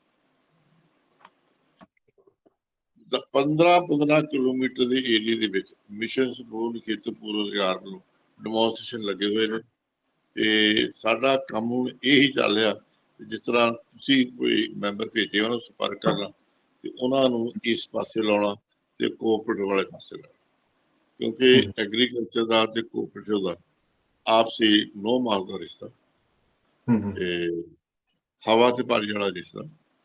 ਤੇ ਜਦੋਂ ਰਿਸ਼ਤਾ ਟੁੱਟ ਜਾਂਦਾ ਹੈ ਤੇ ਵਿਚਕਾਰ ਮੇਰੇ ਖਿਆਲ ਜਿਹੜਾ ਤੁਹਾਡਾ ਜਿਹੜਾ ਕੈਪੀਟਲਿਸਟ ਹੈਗਾ ਉਹ ਆ ਕੇ ਉਹਦਾ ਬੈਨੀਫਿਟ ਉਠਾ ਲੈਂਦਾ। ਉਹਨਾਂ they are meant for that, ਉਹਨਾਂ ਦਾ ਮੇਨ ਪਰਪਸ ਹੀ ਸਹੀ ਗੱਲ ਹੈ, ਬਿਲਕੁਲ 100% ਸਹੀ। ਸਹੀ ਠੀਕ ਹੈ ਗੱਲ ਤੁਹਾਡੀ, ਬਿਲਕੁਲ ਸਹੀ। ਬਿਲਕੁਲ ਬਿਲਕੁਲ ਬਿਲਕੁਲ ਇਹਦੇ ਬਾਰੇ ਤੇ, ਸਾਨੂੰ ਹੋਰ ਚਾਹੀਦਾ। ਬਿਲਕੁਲ ਬਿਲकुल ਤੇ ਚਮਨਲਾਲ ਜੀ ਬਹੁਤ ਬਹੁਤ ਧੰਨਵਾਦ, ਤੁਸੀਂ ਜਿਹੜੇ ਵੀ ਆਪਣੇ ਜਿਹੜੇ ਵਿਚਾਰ ਸਾਂਝੇ ਇੱਕ ਕੀਤੇ। ਰਮਨ ਜੀ ਮੈਂ ਹਾਂਜੀ, ਪੁੱਛਣਾ ਚਾਹੂੰਗਾ ਵੀ ਹਾਂਜੀ, ਜਦੋਂ ਕੋਆਪਰੇਟਿਵ ਹਾਂਜੀ। ਸੁਸਾਇਟੀ ਦੀ ਮੈਨੇਜਮੈਂਟ ਬਦਲ ਜਾਂਦੀ ਹੈ ਜਾਂ ਕੋਈ ਉੱਪਰੋਂ ਜਦੋਂ ਆਪਾਂ ਮੈਂਬਰ ਨਵੇਂ ਬਣਾ ਲੈਨੇ ਤਾਂ ਸੁਸਾਇਟੀ ਦੀ ਹਾਲਤ ਵੀ ਡਾਵਾਂਡੋਲ ਹੋ ਜਾਂਦੀ ਹੈ, ਕੀ ਉਹਦਾ ਕੋਈ ਸੋਲੂਸ਼ਨ ਹੈ ਵੀ ਜਿਹੜੀ ਟੈਕਨੀਕਲ ਟੀਮ ਜਾਂ ਐਕਸਪਰਟ ਦੀ ਜਾਂ ਉਹਨੂੰ ਮੈਨੇਜ ਕਰੀ ਚੱਲੇ, ਜਿਵੇਂ ਆਪਾਂ ਪ੍ਰੋਫੈਸ਼ਨਲ ਉਹਨੂੰ ਰਨ ਕਰੀ ਜਾਂਦੇ ਨੇ, ਜਾਂ ਜਿਵੇਂ ਸਰਕਾਰ ਬਦਲਦੀ ਹੈ ਚੋਣ ਜਾਬਤਾ ਲੱਗਿਆ ਹੁੰਦਾ ਬਟ ਫਿਰ ਵੀ ਸਾਰਾ ਚੱਲ ਰਿਹਾ ਹੁੰਦਾ ਕੰਮ ਆਪਣਾ, ਤਾਂ ਇਸ ਤਰ੍ਹਾਂ ਉਹ ਚੱਲਦਾ ਰਹੇ ਆਪਣੀ ਚਾਲ ਤੇ ਬਟ ਉਹ ਮੈਨੇਜਮੈਂਟ ਦਾ ਕੋਈ ਇਫੈਕਟ ਨਾ ਪਵੇ ਜਾਂ ਚੰਗੀ ਮਾੜੀ ਆਉਂਦੀ ਰਹੇ ਬਟ ਉਹ ਆਪਣਾ ਕੰਮ ਇਫੈਕਟ ਨਾ ਹੋਵੇ? ਉਹ ਤਾਂ ਅਵੇਅਰਨੈਸ ਆਫ ਦਾ ਮੈਂਬਰਸ, ਖਾਸ ਤੌਰ ਤੇ ਯੂਥ ਦੀ ਅਵੇਅਰਨੈਸ। ਜਿਸ ਵੇਲੇ ਪ੍ਰੋਜੈਕਟ ਸ਼ੁਰੂ ਹੁੰਦੇ ਆ ਨਾ ਉਸ ਵੇਲੇ ਆਪਾਂ ਅਨਅਵੇਅਰ ਰਹਿੰਦੇ ਹਾਂ, ਜਿਸ ਵੇਲੇ ਕੋਈ ਸਮੱਸਿਆ ਬਣ ਜਾਂਦੀ ਆ ਫਿਰ ਇਸ ਨੂੰ ਠੀਕ ਕਰਨ ਚੱਲਦੇ। ਇਸ ਕਰਕੇ ਇਹ ਤਾਂ ਪੀਪਲ ਅਵੇਅਰਨੈਸ ਜਿਸ ਤਰ੍ਹਾਂ ਆਪਣੇ ਗਰੁੱਪ ਲੱਗਾ ਹੋਇਆ ਤੇ ਉਹ ਹੀ ਉਹਦਾ ਹੱਲ ਹੈ। ਦੂਸਰਾ ਉਹ ਅਵੇਅਰਨੈਸ ਦਾ ਪਾਰਟ ਬਣਦਾ, ਕੈਟ ਇਜ਼ ਕੈਟ, ਜਿਹੜਾ ਕਰਦਾ ਉਹਨੂੰ ਕਹਿ ਦੋ। ਰਣਜੀਤ ਜੀ ਹੋਰ ਕੋਈ ਸਵਾਲ ਤੁਹਾਡਾ? ਹਾਂਜੀ, ਇਹਦਾ ਟੈਕਨੀਕਲ ਕੰਮ ਹੈ ਜਿਹੜਾ ਵੀ ਆਪਣਾ ਕੋਆਪਰੇਟਿਵ ਦਾ ਹੋ ਗਿਆ ਜਾਂ ਮਾਰਕੀਟਿੰਗ ਪ੍ਰੋਸੈਸਿੰਗ ਦਾ, ਤੇ ਇਹਦੇ 'ਚ ਇੱਕ ਆਮ ਕਿਸਾਨ ਨੂੰ ਤਾਂ ਵਿਚਾਰੇ ਨੂੰ ਕੁਝ ਵੀ ਨਹੀਂ ਪਤਾ ਹੁੰਦਾ, ਤਾਂ ਉਹਦੀ ਟ੍ਰੇਨਿੰਗ ਤੇ ਇਹ ਸਾਰੀਆਂ ਟੈਕਨੀਕਲ ਫੈਸਿਲਿਟੀ ਜਿਹੜੀਆਂ ਹੈਗੀਆਂ ਇੱਕ ਵੱਡੇ ਅਦਾਰੇ ਬਿਨਾਂ ਨਹੀਂ ਦੇ ਸਕਦੇ ਆਪਾਂ। ਤੇ ਇਹਦੇ ਵਾਸਤੇ ਸੁਸਾਇਟੀ ਜਾਂ ਜਿਹੜਾ ਵੀ ਆਪਣੇ ਪੰਜਾਬ 'ਚ ਕੋਈ ਐਸਾ ਅਵੇਲੇਬਲ ਹੋ ਸਕਦਾ ਵੀ ਉਹਨਾਂ ਨੂੰ ਗਾਈਡੈਂਸ, ਜਿਵੇਂ ਇੱਕ ਚੇਨ ਬਣਾ ਕੇ ਉਹ ਪਿਕ ਕਰੀਏ, ਉਹਨਾਂ ਨੂੰ ਨਾਲ ਲੈ ਕੇ ਚੱਲਣ ਵਾਲਾ ਅਦਾਰਾ ਹੋਵੇ, ਜਾਂ ਇੱਕ ਪ੍ਰੋਫੈਸ਼ਨਲ ਕੰਪਨੀ ਵਾਂਗੂ ਆਪਾਂ ਨੂੰ ਕੋਈ ਕੋਆਪਰੇਟਿਵ ਦਾ ਵੀ ਕੁਛ ਨਾ ਕੁਛ ਹੋਵੇ, ਟੀਮ ਬਣੀ ਹੋਈ ਹੋਵੇ? ਹਾਂਜੀ, ਤੁਸੀਂ ਆਓ ਸਾਡੇ ਕੋਲ, ਆਪਾਂ ਬੈਠਾਂਗੇ, ਤੁਸੀਂ ਮੋਬਾਈਲ ਤੇ ਗੱਲ ਕਰ ਲਓ, ਜ਼ੂਮ ਤੇ ਗੱਲ ਕਰ ਲਓ, ਤੇ ਜਿਸ ਵੇਲੇ ਇਕੱਠੇ ਚੱਲੀਏ। ਪਰ ਰਸਤਾ ਹੈਗਾ, ਹੁਣ ਇਹ ਗੱਲ ਨਹੀਂ ਰਸਤਾ ਹੈ। ਤੁਹਾਡਾ ਕਿਹੜਾ ਪਿੰਡ ਆ? ਪਰਮਜੀਤ ਬੋਲ ਰਿਹਾ ਜੀ ਮੈਂ। ਅੱਛਾ, ਉਹਦੇ ਆਪ ਜੀ ਤੁਸੀਂ ਤਾਂ ਰਣਜੀਤ ਖੁਦ ਜੀ ਅਸੀਂ ਰਸਤਾ ਦਿਖਾ। ਚਮਨਲਾਲ ਜੀ ਤੋਂ ਉਹ ਨੰਬਰ ਲੈਣਾ ਇਹਨਾਂ ਦਾ ਜਿਹੜਾ ਮਲਟੀਪਰਪਸ ਸੁਸਾਇਟੀ ਦਾ ਇਹਨਾਂ ਨੇ ਜ਼ਿਕਰ ਕੀਤਾ ਨਾ, ਤੇ ਉਹਨਾਂ ਦਾ ਨੰਬਰ ਲੈ ਕੇ ਅਸੀਂ ਇਹਨਾਂ ਨਾਲ ਸੰਪਰਕ ਹਾਂ, ਮੈਂ ਆਪ ਦਾ ਨੰਬਰ ਭੇਜ ਦੂੰਗਾ। ਹਾਂਜੀ ਠੀਕ ਹੈ ਜੀ। ਉਹ ਲੈਕਚਰ ਦਾ 2 ਰੱਖਿਓ ਜ਼ਰੂਰ, ਘੱਟੋ ਘੱਟ। ਹਾਂਜੀ ਠੀਕ ਜ਼ਰੂਰ। ਹੈ। ਤੇ ਅਸੀਂ ਅੱਗੇ ਇਸੇ ਮੈਂ ਜਿਹੜੀ ਕਹਿਣਾ ਚਾਹੁੰਦਾ ਸੀ ਵੀ ਸ਼੍ਰृंखला ਜਿੱਦਾਂ में ਇਹ ਕਿਸਾਨਾਂ ਦੀ ਇੱਕ ਬਹੁਤ ਵਧੀਆ ਕਈ ਸਾਲਾਂ ਤੋਂ ਲਗਾ ਰਹੇ ਆ ਕੋਚਿੰਗ ਕਲਾਸਿਸ ਵੀ ਕਹਿ ਸਕਦਾ ਮੈਂ ਤਾਂ, ਵੀ ਉਹਨਾਂ ਦੀਆਂ ਜ਼ੂਮ ਕਲਾਸਾਂ ਲਾ ਕੇ ਫਸਲਾਂ ਸੰਬੰਧੀ ਟਾਈਮ ਟੂ ਟਾਈਮ ਇਹਨਾਂ ਨੂੰ ਜਾਣਕਾਰੀ ਦਿੰਦੇ ਨੇ, ਤੇ ਉਹਨਾਂ ਨੂੰ ਘਰੇ ਬੈਠਿਆਂ ਨੂੰ ਮਤਲਬ ਕੋਈ ਪ੍ਰੋਬਲਮ, ਕੋਈ ਬਿਮਾਰੀ ਹੋ ਜਾਂਦੀ ਹੈ ਫਸਲ ਨੂੰ ਜਾਂ ਕੋਈ ਦਿੱਕਤ ਆਉਂਦੀ ਹੈ, ਹਰ ਜਗ੍ਹਾ ਤੇ ਮਤਲਬ ਸ਼ਾਮ ਨੂੰ 1 ਘੰਟਾ ਉਹਨਾਂ ਦੀ ਕਲਾਸ ਲੱਗਦੀ ਹੈ ਇੱਕ ਤਰ੍ਹਾਂ ਦੀ। ਤਾਂ ਕੀ ਇਸ ਤਰ੍ਹਾਂ ਦੀ ਕਲਾਸ ਜਿਹੜੇ ਮਤਲਬ ਕੋਆਪਰੇਟਿਵ ਸੁਸਾਇਟੀ ਜਾਂ ਕੋਈ ਮਾਰਕੀਟਿੰਗ ਜਾਂ ਕਿਸੇ ਨੇ ਕੋਈ ਕੰਮ ਕਰਨਾ ਹੈ ਜਾਂ ਉਹਨੂੰ ਕੋਈ ਦਿੱਕਤ ਆ ਜਾਂਦੀ ਹੈ, ਜਿਵੇਂ ਕਿਸੇ ਨੂੰ ਆਪਦੀ ਫਸਲ ਸਾਂਭਣੀ ਹੀ ਨਹੀਂ ਆਉਂਦੀ ਗੀ, ਤਾਂ ਉਸ ਐਂਗਲ ਤੋਂ ਵੀ ਪ੍ਰੋਫੈਸ਼ਨਲ ਆਪਾਂ ਸੈਟਅਪ ਕਰ ਸਕਦੇ ਹਾਂ, ਜਾਂ ਪੋਸੀਬਲ ਆ ਵੀ ਉਹਨਾਂ ਦੀ ਕੋਈ ਜਿਵੇਂ ਫਸਲ ਖਰਾਬ ਨਾ ਹੋਵੇ ਜਾਂ ਸੰਭਾਲ ਲਓ ਨਾ ਜਾਈ ਜਾਵੇ, ਜਾਂ ਕਈ ਵਾਰੀ ਮੰਡੀ ਸੱਟ ਕੇ ਭੱਜੇ ਆਉਂਦੇ ਆ ਵੀ ਅਸੀਂ ਨਹੀਂ ਸਾਂਭ ਸਕਦੇ, ਕਿ ਇਹਨੂੰ ਜਿਹੜੀ ਵੀ ਸਸਤੀ ਜਿਵੇਂ ਗੋਭੀ ਨਾਲ ਹੁੰਦਾ ਅਕਸਰ 50 ਪੈਸੇ ਹੀ ਸਿੱਟੇ ਆਉਂਦੇ ਕਈ ਵਾਰੀ, ਤਾਂ ਉਹ ਉਸ ਐਂਗਲ ਤੋਂ ਵੀ ਕੋਈ ਆਪਾਂ ਉਹਦਾ ਕਰ ਸਕਦੇ ਹਾਂ ਹੱਲ? ਉਹਦਾ ਤਾਂ ਆਪ ਜਿਹੜਾ ਫੰਡਾਮੈਂਟਲ ਪਹਿਲਾ ਸਟੈਪ ਆ ਨਾ, ਉਹ ਤੁਸੀਂ ਲੈ ਕੇ ਤੁਰੇ ਹੋ। ਬੜੀ ਖੁਸ਼ੀ ਆ, ਬੇਸ ਲੈ ਕੇ ਤੁਸੀਂ ਤੁਰੇ ਹੋ। ਤੇ ਪਹਿਲਾਂ ਵੀ ਆਪਣੀ ਗੱਲ ਹੁੰਦੀ ਰਹਿੰਦੀ ਆ, ਹਲੇ ਆਪਾਂ ਨਾ 4-5 ਮਹੀਨੇ ਹੋਰ ਇਦਾਂ ਹੀ ਚੱਲੀਏ ਐਸਾ। ਅਲਟੀਮੇਟਲੀ ਇਹ ਦੋਹੇ ਪ੍ਰੋਗਰਾਮ ਜੁਆਇੰਟ ਹੋਣੇ, ਸੇਵਾ ਵਾਲਾ ਤੇ ਮਿਸ਼ਨ ਸਪੋਰਟ ਖੇਤੀ, ਉਹਦੀ ਆਤਮਾ ਬਣਨੀ ਹੈ। ਅਜੇ ਤੱਕ ਥੋੜੀ ਦੇਰ ਪ੍ਰੈਕਟਿਸ ਵਿੱਚ ਹੋਰ ਚੱਲੀ ਆ, and take it rental Punjab ਸਾਹਮਣੇ ਰਹੇ। ਬਿਲਕੁਲ। ਹਾਂਜੀ ਤੁਸੀਂ ਮਿਊਟ ਤੇ ਹੈਗੇ। ਹਾਂਜੀ ਤੁਸੀਂ ਮਿਊਟ ਤੇ ਹੈਗੇ ਰਣਜੀਤ ਜੀ।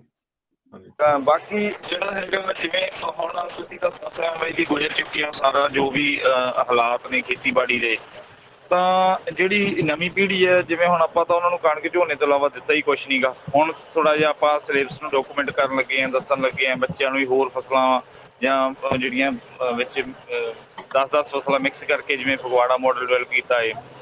ਤਾਂ ਇਸ ਤਰ੍ਹਾਂ ਇਹਨੂੰ ਆਪਾਂ ਹੁਣ ਜੋੜਨਾ ਹੈਗਾ ਇਹ ਉਹਦੀ ਕਿਸਾਨ ਦੀ ਆਪਣੀ ਹਿੰਮਤ ਨਾਲ ਵੀ ਕਿੰਨੀ ਉਹ ਇਹਨੂੰ ਪ੍ਰੋਸੈਸ ਕਰ ਸਕਦਾ ਹੈ, ਮਾਰਕੀਟਿੰਗ ਕਰ ਸਕਦਾ, ਖਾਸ ਤੌਰ 'ਤੇ ਲੋਕਲ। ਜੇ ਉਹ ਆਪਣੇ ਪਿੰਡ ਵਿੱਚ ਬੈਠਾ ਹੈ ਤਾਂ ਆਪਣੇ ਹੀ ਜਿਹੜੇ ਹੈਗੇ ਆਲੇ ਦੁਆਲੇ ਦੇ ਗਾਹਕਾਂ ਨੂੰ ਉਹ ਚੰਗੀ ਚੀਜ਼, ਜਿਵੇਂ ਤੁਸੀਂ ਗੁੜ ਤੇ ਹਲਦੀ ਜਾਂ ਸ਼ਹਿਦ ਜਾਂ ਕੋਈ ਵੀ ਚੀਜ਼ ਕਿਹਾ, ਵੀ ਉਹ ਸਪਲਾਈ ਕਰ ਸਕਦਾ ਹੈ। ਤਾਂ ਇਸ ਐਂਗਲ ਤੋਂ ਬਹੁਤ ਵਧੀਆ ਮਾਰਕੀਟ ਪੰਜਾਬ 'ਚ ਵੀ ਹੈ, ਕਿਉਂਕਿ ਪੰਜਾਬ ਵੀ ਅਜੇ ਨਹੀਂ ਕਵਰ ਹੋਇਆ। ਬਾਕੀ ਤਾਂ ਦੂਰ ਦੀਆਂ ਗੱਲਾਂ, ਬਾਕੀ ਤਾਂ ਆਪਾਂ ਕਹਿੰਦੇ ਵੀ ਔਖਾ ਕੰਮ ਥੋੜ੍ਹਾ ਜਿਹਾ, ਜਾਂ ਦੂਜਾ ਸਟੈਪ ਚੱਲਿਆ ਜਾਂਦਾ ਉਹ। ਤਾਂ ਉਹ ਆਪਣੇ ਆਲੇ ਦੁਆਲੇ ਪਿੰਡਾਂ ਦੇ ਵਿੱਚ ਜਾਂ ਪੰਜਾਬ ਦੇ ਵਿੱਚ ਹੀ ਇੰਨਾ ਵਧੀਆ ਮਾਰਕੀਟਿੰਗ ਕਰ ਸਕਦਾ ਹੈ। ਜਿਵੇਂ ਇੱਕ ਪਿੰਡ ਦੇ ਵਿੱਚ ਕੋਆਪਰੇਟਿਵ ਸੋਸਾਇਟੀ ਹੈ, ਇੱਕ ਆਪਣਾ ਖੋਲ੍ਹ ਸਕਦੀ ਹੈ ਮਾਲ ਰਾਸ਼ਨ ਵਾਲਾ। ਜੋ ਚੀਜ਼ਾਂ ਵੀ ਕਿਸਾਨਾਂ ਕੋਲ ਹੁੰਦੀਆਂ ਉਹ ਉੱਥੇ ਹੀ ਸੇਲ ਹੋ ਜਾਣ, ਜਿਵੇਂ ਪੁਰਾਣੇ ਟਾਈਮ 'ਤੇ ਹੁੰਦੀਆਂ ਸੀਗੀਆਂ ਵੀ ਬੱਚਿਆਂ ਨੂੰ ਕਾਪੀ ਪੈਨ ਤੋਂ ਲੈ ਕੇ ਚਾਹ ਪਾਣੀ ਦੇ ਰਾਸ਼ਨ ਤੱਕ ਦਾ ਸਾਰਾ ਸਮਾਨ ਉੱਥੋਂ ਮਿਲਦਾ ਸੀ। ਤਾਂ ਇਹ ਚੀਜ਼ ਡਿਵੈਲਪਮੈਂਟ ਜੇ ਕਰਨੀ ਹੋਵੇ ਤਾਂ ਉਹਦੇ ਬਾਰੇ ਤੁਸੀਂ ਕੀ ਕਹਿਣਾ ਚਾਹੋ? ਇਹਦਾ ਆਪਣੇ ਕੋਲ ਪਲੇਟਫਾਰਮ ਚਾਹੀਦਾ, ਪਲੇਟਫਾਰਮ ਬਣ ਰਿਹਾ। ਇੱਕ ਪਲੇਟਫਾਰਮ ਤੁਸੀਂ ਬਣਾ ਹੀ ਦਿੱਤਾ, ਤੁਸੀਂ ਬੜੇ ਵਧਾਈ ਦੇ ਪਾਤਰ ਨੂੰ। ਇੰਨਾ ਵਧੀਆ ਪਲੇਟਫਾਰਮ ਬਣਾਇਆ ਨਾ, ਇਹ ਕੋਈ ਲਫ਼ਜ਼ ਨਹੀਂ। ਇਹਦੇ ਨਾਲ ਇਹਨੂੰ ਗਾਹ ਐਨਹਾਂਸ ਕਰਨਾ, ਮਿਸ਼ਨ ਸਕੂਲ ਖੇਤੀ ਪੂਰਵ ਰੁਜ਼ਗਾਰ। ਮੈਂ ਤੁਹਾਨੂੰ ਯਾਦ ਹੋਣਾ ਕਿ ਮੈਂ ਰਿਕੁਐਸਟ ਕੀਤੀ 6 ਮਹੀਨੇ ਪਹਿਲਾਂ, ਅਧਿਆਪਕ ਜੀ ਮਿਸ਼ਨ ਸੰਪੂਰਨ ਖੇਤੀ ਪੂਰਵ ਰੁਜ਼ਗਾਰ ਦਾ ਕੰਮ ਛੱਡੋ, ਤੁਸੀਂ ਕੰਮ ਕਰੋ ਆ ਜਿਹੜਾ ਕਰ ਰਹੇ ਹੋ ਰਮਨਦੀਪ ਵਾਲਾ, ਮਿਸ਼ਨ ਗਰਾਲ ਵਾਲਾ, ਤੇ ਇੱਕ ਆਪਣਾ ਸਪੋਰਟਸ ਆ। ਆਪਣੀ ਗੱਲ ਹੋਈ ਸੀ ਨਾ, ਤੇ ਉਹਦੇ ਵਿੱਚ ਤੁਸੀਂ ਪੂਰੇ ਸਪੂਰ ਨਿਕਲੇ ਹੋ। ਬਹੁਤ ਜ਼ਿਆਦਾ ਖੁਸ਼ੀ ਆ। ਇਹ ਪੰਜਾਬ ਹੀ ਨਹੀਂ, ਲੁਕਾਈ ਦੇ ਭਲੇ ਵਾਸਤੇ ਤੁਹਾਡੇ ਵੱਲੋਂ ਉਠਾਇਆ ਗਿਆ ਕਦਮ, ਇਹਦੇ ਬਹੁਤ ਦੂਰ ਰਸ ਬਹੁਤ ਚੰਗੇ ਸਿੱਟੇ ਹੋਏ। ਬਾਕੀ ਕਿਸੇ ਤਰ੍ਹਾਂ ਦੀ ਟ੍ਰੇਨਿੰਗ ਦੀ ਲੋੜ, ਕੁਛ ਗੱਲ ਹੋਵੇ, ਸਾਡਾ ਗਰੁੱਪ ਪੂਰਾ ਕਾਇਮ ਤੇ ਖਿੱਚਦਾ ਹੈ ਕੰਮ ਆਪਾਂ। ਸੱਚੀ ਗੱਲ ਹੀ ਕੋਈ ਨਹੀਂ। ਬਿਲਕੁਲ। ਨਾਲੇ ਇੱਕ ਚੀਜ਼ ਜਿਹੜੀ ਮੈਂ ਆਬਜ਼ਰਵ ਕੀਤੀ ਹੈ ਕਿ ਜਿਸ ਤਰ੍ਹਾਂ ਅਸੀਂ ਅੱਗੇ ਗਾਂਹ ਵੱਧਦੇ ਹਾਂ, ਉਸ ਤਰ੍ਹਾਂ ਹੋਰ ਲੋਕਾਂ ਨਾਲ ਸਾਡਾ ਰਾਬਤਾ ਹੁੰਦਾ ਹੈ। ਹੁਣ ਜਿਵੇਂ ਇਹ ਹਰਮੀਤ ਭੈਰਵੀ ਜੀ ਹੈਗੇ, ਇਹਨਾਂ ਨਾਲ ਸਾਡਾ ਰਾਬਤਾ ਹੋਇਆ। ਉਸੇ ਤਰ੍ਹਾਂ ਸਾਡਾ ਅਮਰਜੀਤ ਵੀ ਹੈਗੇ, ਵਾਲੀਆ ਸਾਹਿਬ ਜਿਹੜੇ ਉੱਥੋਂ ਦੇ ਮੋਹਾਲੀ ਦੇ। ਇਹ ਇਸ ਤਰ੍ਹਾਂ ਦੇ ਜਿਹੜੇ ਸੂਝਵਾਨ ਲੋਕ ਹੈਗੇ, ਉਹਨਾਂ ਨਾਲ ਸਾਡੀ ਮੁਲਾਕਾਤ ਹੁੰਦੀ ਰਹਿੰਦੀ ਹੈ। ਤੇ ਜਿੰਨਾ ਇੰਟੈਲੈਕਚੁਅਲ ਕੈਪੀਟਲ ਹੈ ਸਾਡੇ ਪੰਜਾਬ ਦਾ, ਉਹ ਇੱਕੋ ਥਾਂ ਤੇ ਆ ਜਾਏ ਐਂਡ ਉਹ ਸਾਰਾ ਕਲੈਕਟਿਵਲੀ ਅਸੀਂ ਇਸ ਤਰ੍ਹਾਂ ਦਾ ਇੱਕ ਉਪਰਾਲਾ ਕਰੀਏ ਕਿ ਸਾਰੀ ਪ੍ਰੋਬਲਮ ਕੀ ਹੈ, ਉਹਦਾ ਸਮਾਧਾਨ ਕੀ ਹੈ, ਉਹਦੇ ਵਿੱਚ ਅੱਗੇ ਅਸੀਂ ਫਿਊਚਰ ਵਿੱਚ ਕਿਸ ਤਰ੍ਹਾਂ ਟੈਕਨੋਲੋਜੀ ਦੀ ਵਰਤੋਂ ਕਰ ਸਕਦੇ ਹਾਂ, ਇਹ ਸਾਰਿਆਂ ਦਾ ਬ੍ਰੇਨਸਟੋਰਮਿੰਗ ਕਰਕੇ ਅਸੀਂ ਇੱਕ ਤਰ੍ਹਾਂ ਦਾ ਮਾਡਲ ਤਿਆਰ ਕਰੀਏ, ਤਾਂ ਜੋ ਕੋਆਪਰੇਟਿਵ ਹਰ ਸਬਜੈਕਟ ਦੇ ਉੱਪਰ, ਕੋਆਪਰੇਟਿਵ ਹੋ ਗਿਆ, ਨੈਚੁਰਲ ਫਾਰਮਿੰਗ ਹੋ ਗਿਆ, ਵੱਖਰੇ ਜਿੰਨੀ ਵੀ ਸਮੱਸਿਆ, ਜਿੰਨੇ ਵੀ ਸਬਜੈਕਟਸ ਹੈਗੇ, ਉਹਨਾਂ ਦੇ ਉੱਪਰ ਆਪਾਂ ਇੱਕ ਪੂਰਾ ਰਿਸਰਚ ਕਰਕੇ ਉਹਨੂੰ ਫ੍ਰੀਲੀ ਡਿਸਟਰੀਬਿਊਟ ਕਰੀਏ। ਜਿਵੇਂ ਅਸੀਂ ਕਹਿੰਦੇ ਨੇ ਨੌਲੇਜ ਦਾ ਲੰਗਰ, ਉਸ ਤਰ੍ਹਾਂ ਦਾ ਲਾਈਏ ਕਿ ਸੋ ਦੈਟ ਕਿ ਹਰ ਕੋਈ ਉਸਦੀ ਵਰਤੋਂ ਕਰ ਸਕੇ। ਹਾਂ, ਉਹ ਤੁਸੀਂ ਬਣਾਤਾ ਪਲੇਟਫਾਰਮ ਵਧੀਆ, ਇਹ ਨੀਂਹ ਰੱਖੀ ਗਈ ਹੈ, ਬਹੁਤ ਵਧੀਆ। ਤੁਸੀਂ ਦੇਖੋ ਆਪਾਂ ਜੁੜੇ ਰਹੀਏ, ਬੜਾ ਪ੍ਰਫੁੱਲਤ ਕਰ ਰਹੇ। ਬਿਲਕੁਲ। ਉਹ ਟੀਮ ਜਿਹੜੀ ਆ, ਟੀਮ ਦੇ ਵਿੱਚ ਹੀ ਪਾ ਲੈਣਾ। ਪਲੇਟਫਾਰਮ ਤਾਂ ਬਣ ਗਿਆ, ਹੁਣ ਟੀਮ ਬਣਾਉਣੀ ਹੈ। ਤੇ ਟੀਮ ਤੁਸੀਂ ਜਿਹੜਾ ਹੈਗਾ ਰਲ ਮਿਲ ਕੇ, ਜਿਵੇਂ ਆਪਾਂ ਕਿਸੇ ਨੂੰ ਜ਼ਿਆਦਾ ਐਕਸਪੀਰੀਅੰਸ ਹੈ, ਕਿਸੇ ਨੂੰ ਘੱਟ ਆ, ਤੇ ਨਵਿਆਂ ਨੂੰ ਵੀ ਲੈਣਾ ਤੇ ਪੁਰਾਣਿਆਂ ਨੇ ਵੀ ਜਿਹੜਾ ਹੈਗਾ ਨੌਲੇਜ ਉਹਨਾਂ ਨੂੰ ਟ੍ਰੇਨਿੰਗ ਦੇਣੀ ਹੈ। ਜਿਵੇਂ ਹੁਣ ਆਪਾਂ ਅਕਸਰ ਕਹਿੰਦੇ ਪਿੰਡਾਂ 'ਚ 4 ਪਿੱਲਰ ਹੈਗੇ ਡਿਵੈਲਪਮੈਂਟ ਦੇ, ਇੱਕ ਗ੍ਰਾਮ ਸਭਾ, ਪੰਚਾਇਤ ਦੂਸਰੀ, ਤੀਸਰਾ ਹੋ ਗਿਆ ਕੋਆਪਰੇਟਿਵ ਸੁਸਾਇਟੀ, ਤੇ ਚੌਥਾ ਨਰੇਗਾ। ਅਗਰ ਇਹ ਚਾਰੇ ਰਲ ਜਾਣ, ਮੈਨੂੰ ਨਹੀਂ ਲੱਗਦਾ ਆਪਾਂ ਨੂੰ ਕਿਸੇ ਹੈਲਪ ਦੀ ਲੋੜ ਆ। 4 ਅਦਾਰੇ ਮਿਲ ਕੇ ਫੰਡਿੰਗ ਵੀ ਆਪਣੇ ਵੇਖੋ, ਨਵਾਰਡ ਕੋਲ ਕਿੰਨੀ ਪਈ ਹੈ, ਮਨਰੇਗਾ ਰਾਹੀਂ ਆ ਸਕਦੀ ਹੈ। ਕੋਆਪਰੇਟਿਵ ਸੁਸਾਇਟੀ ਤਾਂ ਹੈ ਹੀ ਆਜ਼ਾਦ ਅਦਾਰਾ, ਜੇ ਆਪਣੇ ਨਾਲ ਚਲਾਇਆ ਜਾਵੇ। ਤੇ ਫਿਰ ਬਾਕੀ ਰਹਿ ਗਏ ਕਿਸਾਨਾਂ ਦਾ ਉਦਮ। ਜੇ ਇਹ ਸਾਰੇ ਪਿੱਲਰ ਜਿਹੜੇ ਰਲ ਕੇ ਐਕਟਿਵ ਹੋ ਜਾਣ ਤਾਂ ਮੇਰੇ ਖਿਆਲ ਸਕਦੇ ਸਾਡੇ। ਹਾਂ ਸਹੀ ਹੈ ਜੀ, ਬਿਲਕੁਲ ਸਹੀ ਹੈ। ਠੀਕ ਹੈ। ਬਿਲਕੁਲ ਤੇ ਪ੍ਰਭਜੀਤ ਮੇਰੇ ਖਿਆਲ, ਬਿਲਕੁਲ ਪ੍ਰਭਜੀਤ ਜੀ, ਮੇਰੇ ਖਿਆਲ ਇਹਨਾਂ ਸ਼ਬਦਾਂ ਨਹੀਂ ਅਸੀਂ ਸਮਾਪਤੀ ਕਰਦੇ। ਜੇ ਆਖਰੀ ਕੋਈ ਸ਼ਬਦ ਹੈਗੇ ਤੇ ਆਪਾਂ ਤੁਸੀਂ ਕਹਿ ਦਿਓ। ਹਾਂਜੀ ਡਾਕਟਰ ਸਾਹਿਬ, ਦੱਸ ਦਿਨ ਕੀ ਕਹਿਣਾ ਚਾਹੋਗੇ, ਦੇ ਦੇਣਾ ਆਪਣੇ। ਠੀਕ ਹੈ। ਮੁੱਖ ਤੌਰ ਤੇ ਇਹੀ ਸਾਰੇ ਵੀਰਾਂ ਨੂੰ ਅਪੀਲ ਆ ਵੀ ਆਪਾਂ ਇਕੱਠੇ ਹੋਈਏ। ਬਾਕੀ ਇਸ਼ੂ ਕੋਈ ਰਹਿ ਨਹੀਂ ਗਿਆ, ਕੰਮ ਹੋ ਰਿਹਾ to make the agriculture profitable, globally competitive and healthier. ਜਿਹੜੀ ਲੋੜ ਸੀਗੀ, ਜਿਹੜੀ ਘਾਟ ਸੀ ਸਾਡੇ ਕੋਲ ਪਈਏ ਹੈ ਨਹੀਂ ਸੀ, ਉਹ ਤੁਸੀਂ ਬਣਾ ਲਿਆ। ਵਹੀਕਲ ਔਨ ਰੋਡ ਆ ਗਿਆ ਵਿਸ਼ੇ ਗ੍ਰਾਮ ਸੇਵਾ ਦਾ। ਤੇ ਆਪਾਂ ਰਲ ਮਿਲ ਕੇ ਐਡਵਾਂਸ ਕਰੀਏ, ਜਿੱਥੇ ਕਿਸੇ ਦੀ ਲੋੜ ਹੋਵੇ ਉੱਥੇ ਕਰੀਏ। ਤੁਸੀਂ ਜਿਹੜੇ ਹੈ ਆ ਰਮਨ ਜੀ ਮਾਹਰ ਹੋ, ਐਕਸਪਰਟਾਈਜ਼ ਹੋ, ਤੁਸੀਂ ਇੱਕ ਐਕਸਰਸਾਈਜ਼ ਕਰੋ ਕਿ ਇੱਕ ਪਰਿਵਾਰ ਨੂੰ ਚਲਾਉਣ ਵਾਸਤੇ ਕਿੰਨੇ ਪੈਸੇ ਚਾਹੀਦੇ। ਸਮਾਲ ਫਾਰਮ ਇਹਨੇ ਕੀ ਕਰੋ ਤੇ ਆਪਾਂ ਇਹਨੂੰ ਕੱਢ ਕੇ ਆਪਾਂ ਫਿਰ ਜੁੜੀਏ ਤੇ ਅਸੀਂ ਤਾਂ ਸਦਾ ਹੀ ਹਾਜ਼ਰ ਖਿੱਚ ਲਾਏ। ਅਸੀਂ ਜੁੜਦੇ ਰਵਾਂਗੇ, ਬਿਲਕੁਲ ਅਸੀਂ ਜੁੜਦੇ ਰਵਾਂਗੇ। ਠੀਕ ਹੈ, ਬਿਲਕੁਲ ਤੇ ਅਸੀਂ ਹਾਜ਼ਰ ਹਾਂ ਜਿਸ ਵੇਲੇ ਦੀ ਆਪਣੀ ਆਵਾਜ਼ ਮਾਰ ਰਹੀ ਹਾਜ਼ਰ ਹਾਂ। ਠੀਕ ਹੈ ਜੀ ਚਮਨ ਲਾਲ ਜੀ, ਬਹੁਤ ਬਹੁਤ ਧੰਨਵਾਦ ਤੁਹਾਡਾ। ਹਰਮੀਤ ਜੀ ਵਧੀਆ, ਤੁਹਾਡਾ ਵੀ ਧੰਨਵਾਦ। ਬਹੁਤ ਵਧੀਆ ਤੈਨੂੰ team। ਥੋੜ੍ਹੇ ਵੀ ਧੰਨਵਾਦ। ਹਾਂ ਹਾਂਜੀ, ਮੈਂ ਕਿਹਾ ਵੀ ਹਾਂਜੀ, ਆਪਣੀ ਹਾਂਜੀ। ਟੀਮ ਬਹੁਤ ਵਧੀਆ ਬਣ ਸਕਦੀ ਹੈ ਜੇ 13,000 ਪਿੰਡ ਆ ਤੇ ਵਿੱਚੋਂ 1,300 ਬੰਦੇ ਤਾਂ ਹੋਣਗੇ ਹੀ ਨਾ, ਜਿਹੜੇ ਇਸ ਗੱਡੀ ਤੇ ਚੜ੍ਹ ਸਕਦੇ ਆ ਤੇ ਆਪਾਂ ਨੂੰ ਬਹੁਤ ਵਧੀਆ ਮਾਰਗਦਰਸ਼ਨ ਦੇ ਨਾਲ ਇੱਕ ਵਧੀਆ ਚੇਨ ਡਿਵੈਲਪ ਕਰ ਸਕਦੇ ਆ। ਬਿਲਕੁਲ ਉਹ ਇੱਕੋ ਹੀ ਸਿਰ ਕਾਫੀ ਹੁੰਦਾ ਕੌਮ ਬਚਾਉਣ ਲਈ। ਗੱਲ ਕੀ ਆ, ਹਾਂਜੀ ਤੂੰ ਕਿਹੜੇ ਕੋਲੇ ਠੀਕ ਹੈ। ਸਹੀ ਗੱਲ ਹੈ। ਹਾਂਜੀ ਠੀਕ ਹੈ ਜੀ, ਧੰਨਵਾਦ ਚਮਨ ਲਾਲ ਜੀ, ਪ੍ਰਣਜੀਤ ਜੀ ਧੰਨਵਾਦ। ਤੇ ਆਪਾਂ ਸਾਰੇ ਇੱਥੇ ਜੁੜੇ, Thank you. ਸਾਰਿਆਂ ਦਾ ਧੰਨਵਾਦ। ਤੇ ਅਸੀਂ ਫਿਰ ਜੁੜਾਂਗੇ ਅਗਲੇ ਹਫਤੇ। ਠੀਕ ਹੈ, ਸਤਿ ਸ਼੍ਰੀ ਅਕਾਲ। Thank you so much, sir. Thank you. Thank It was pleasure. Same here.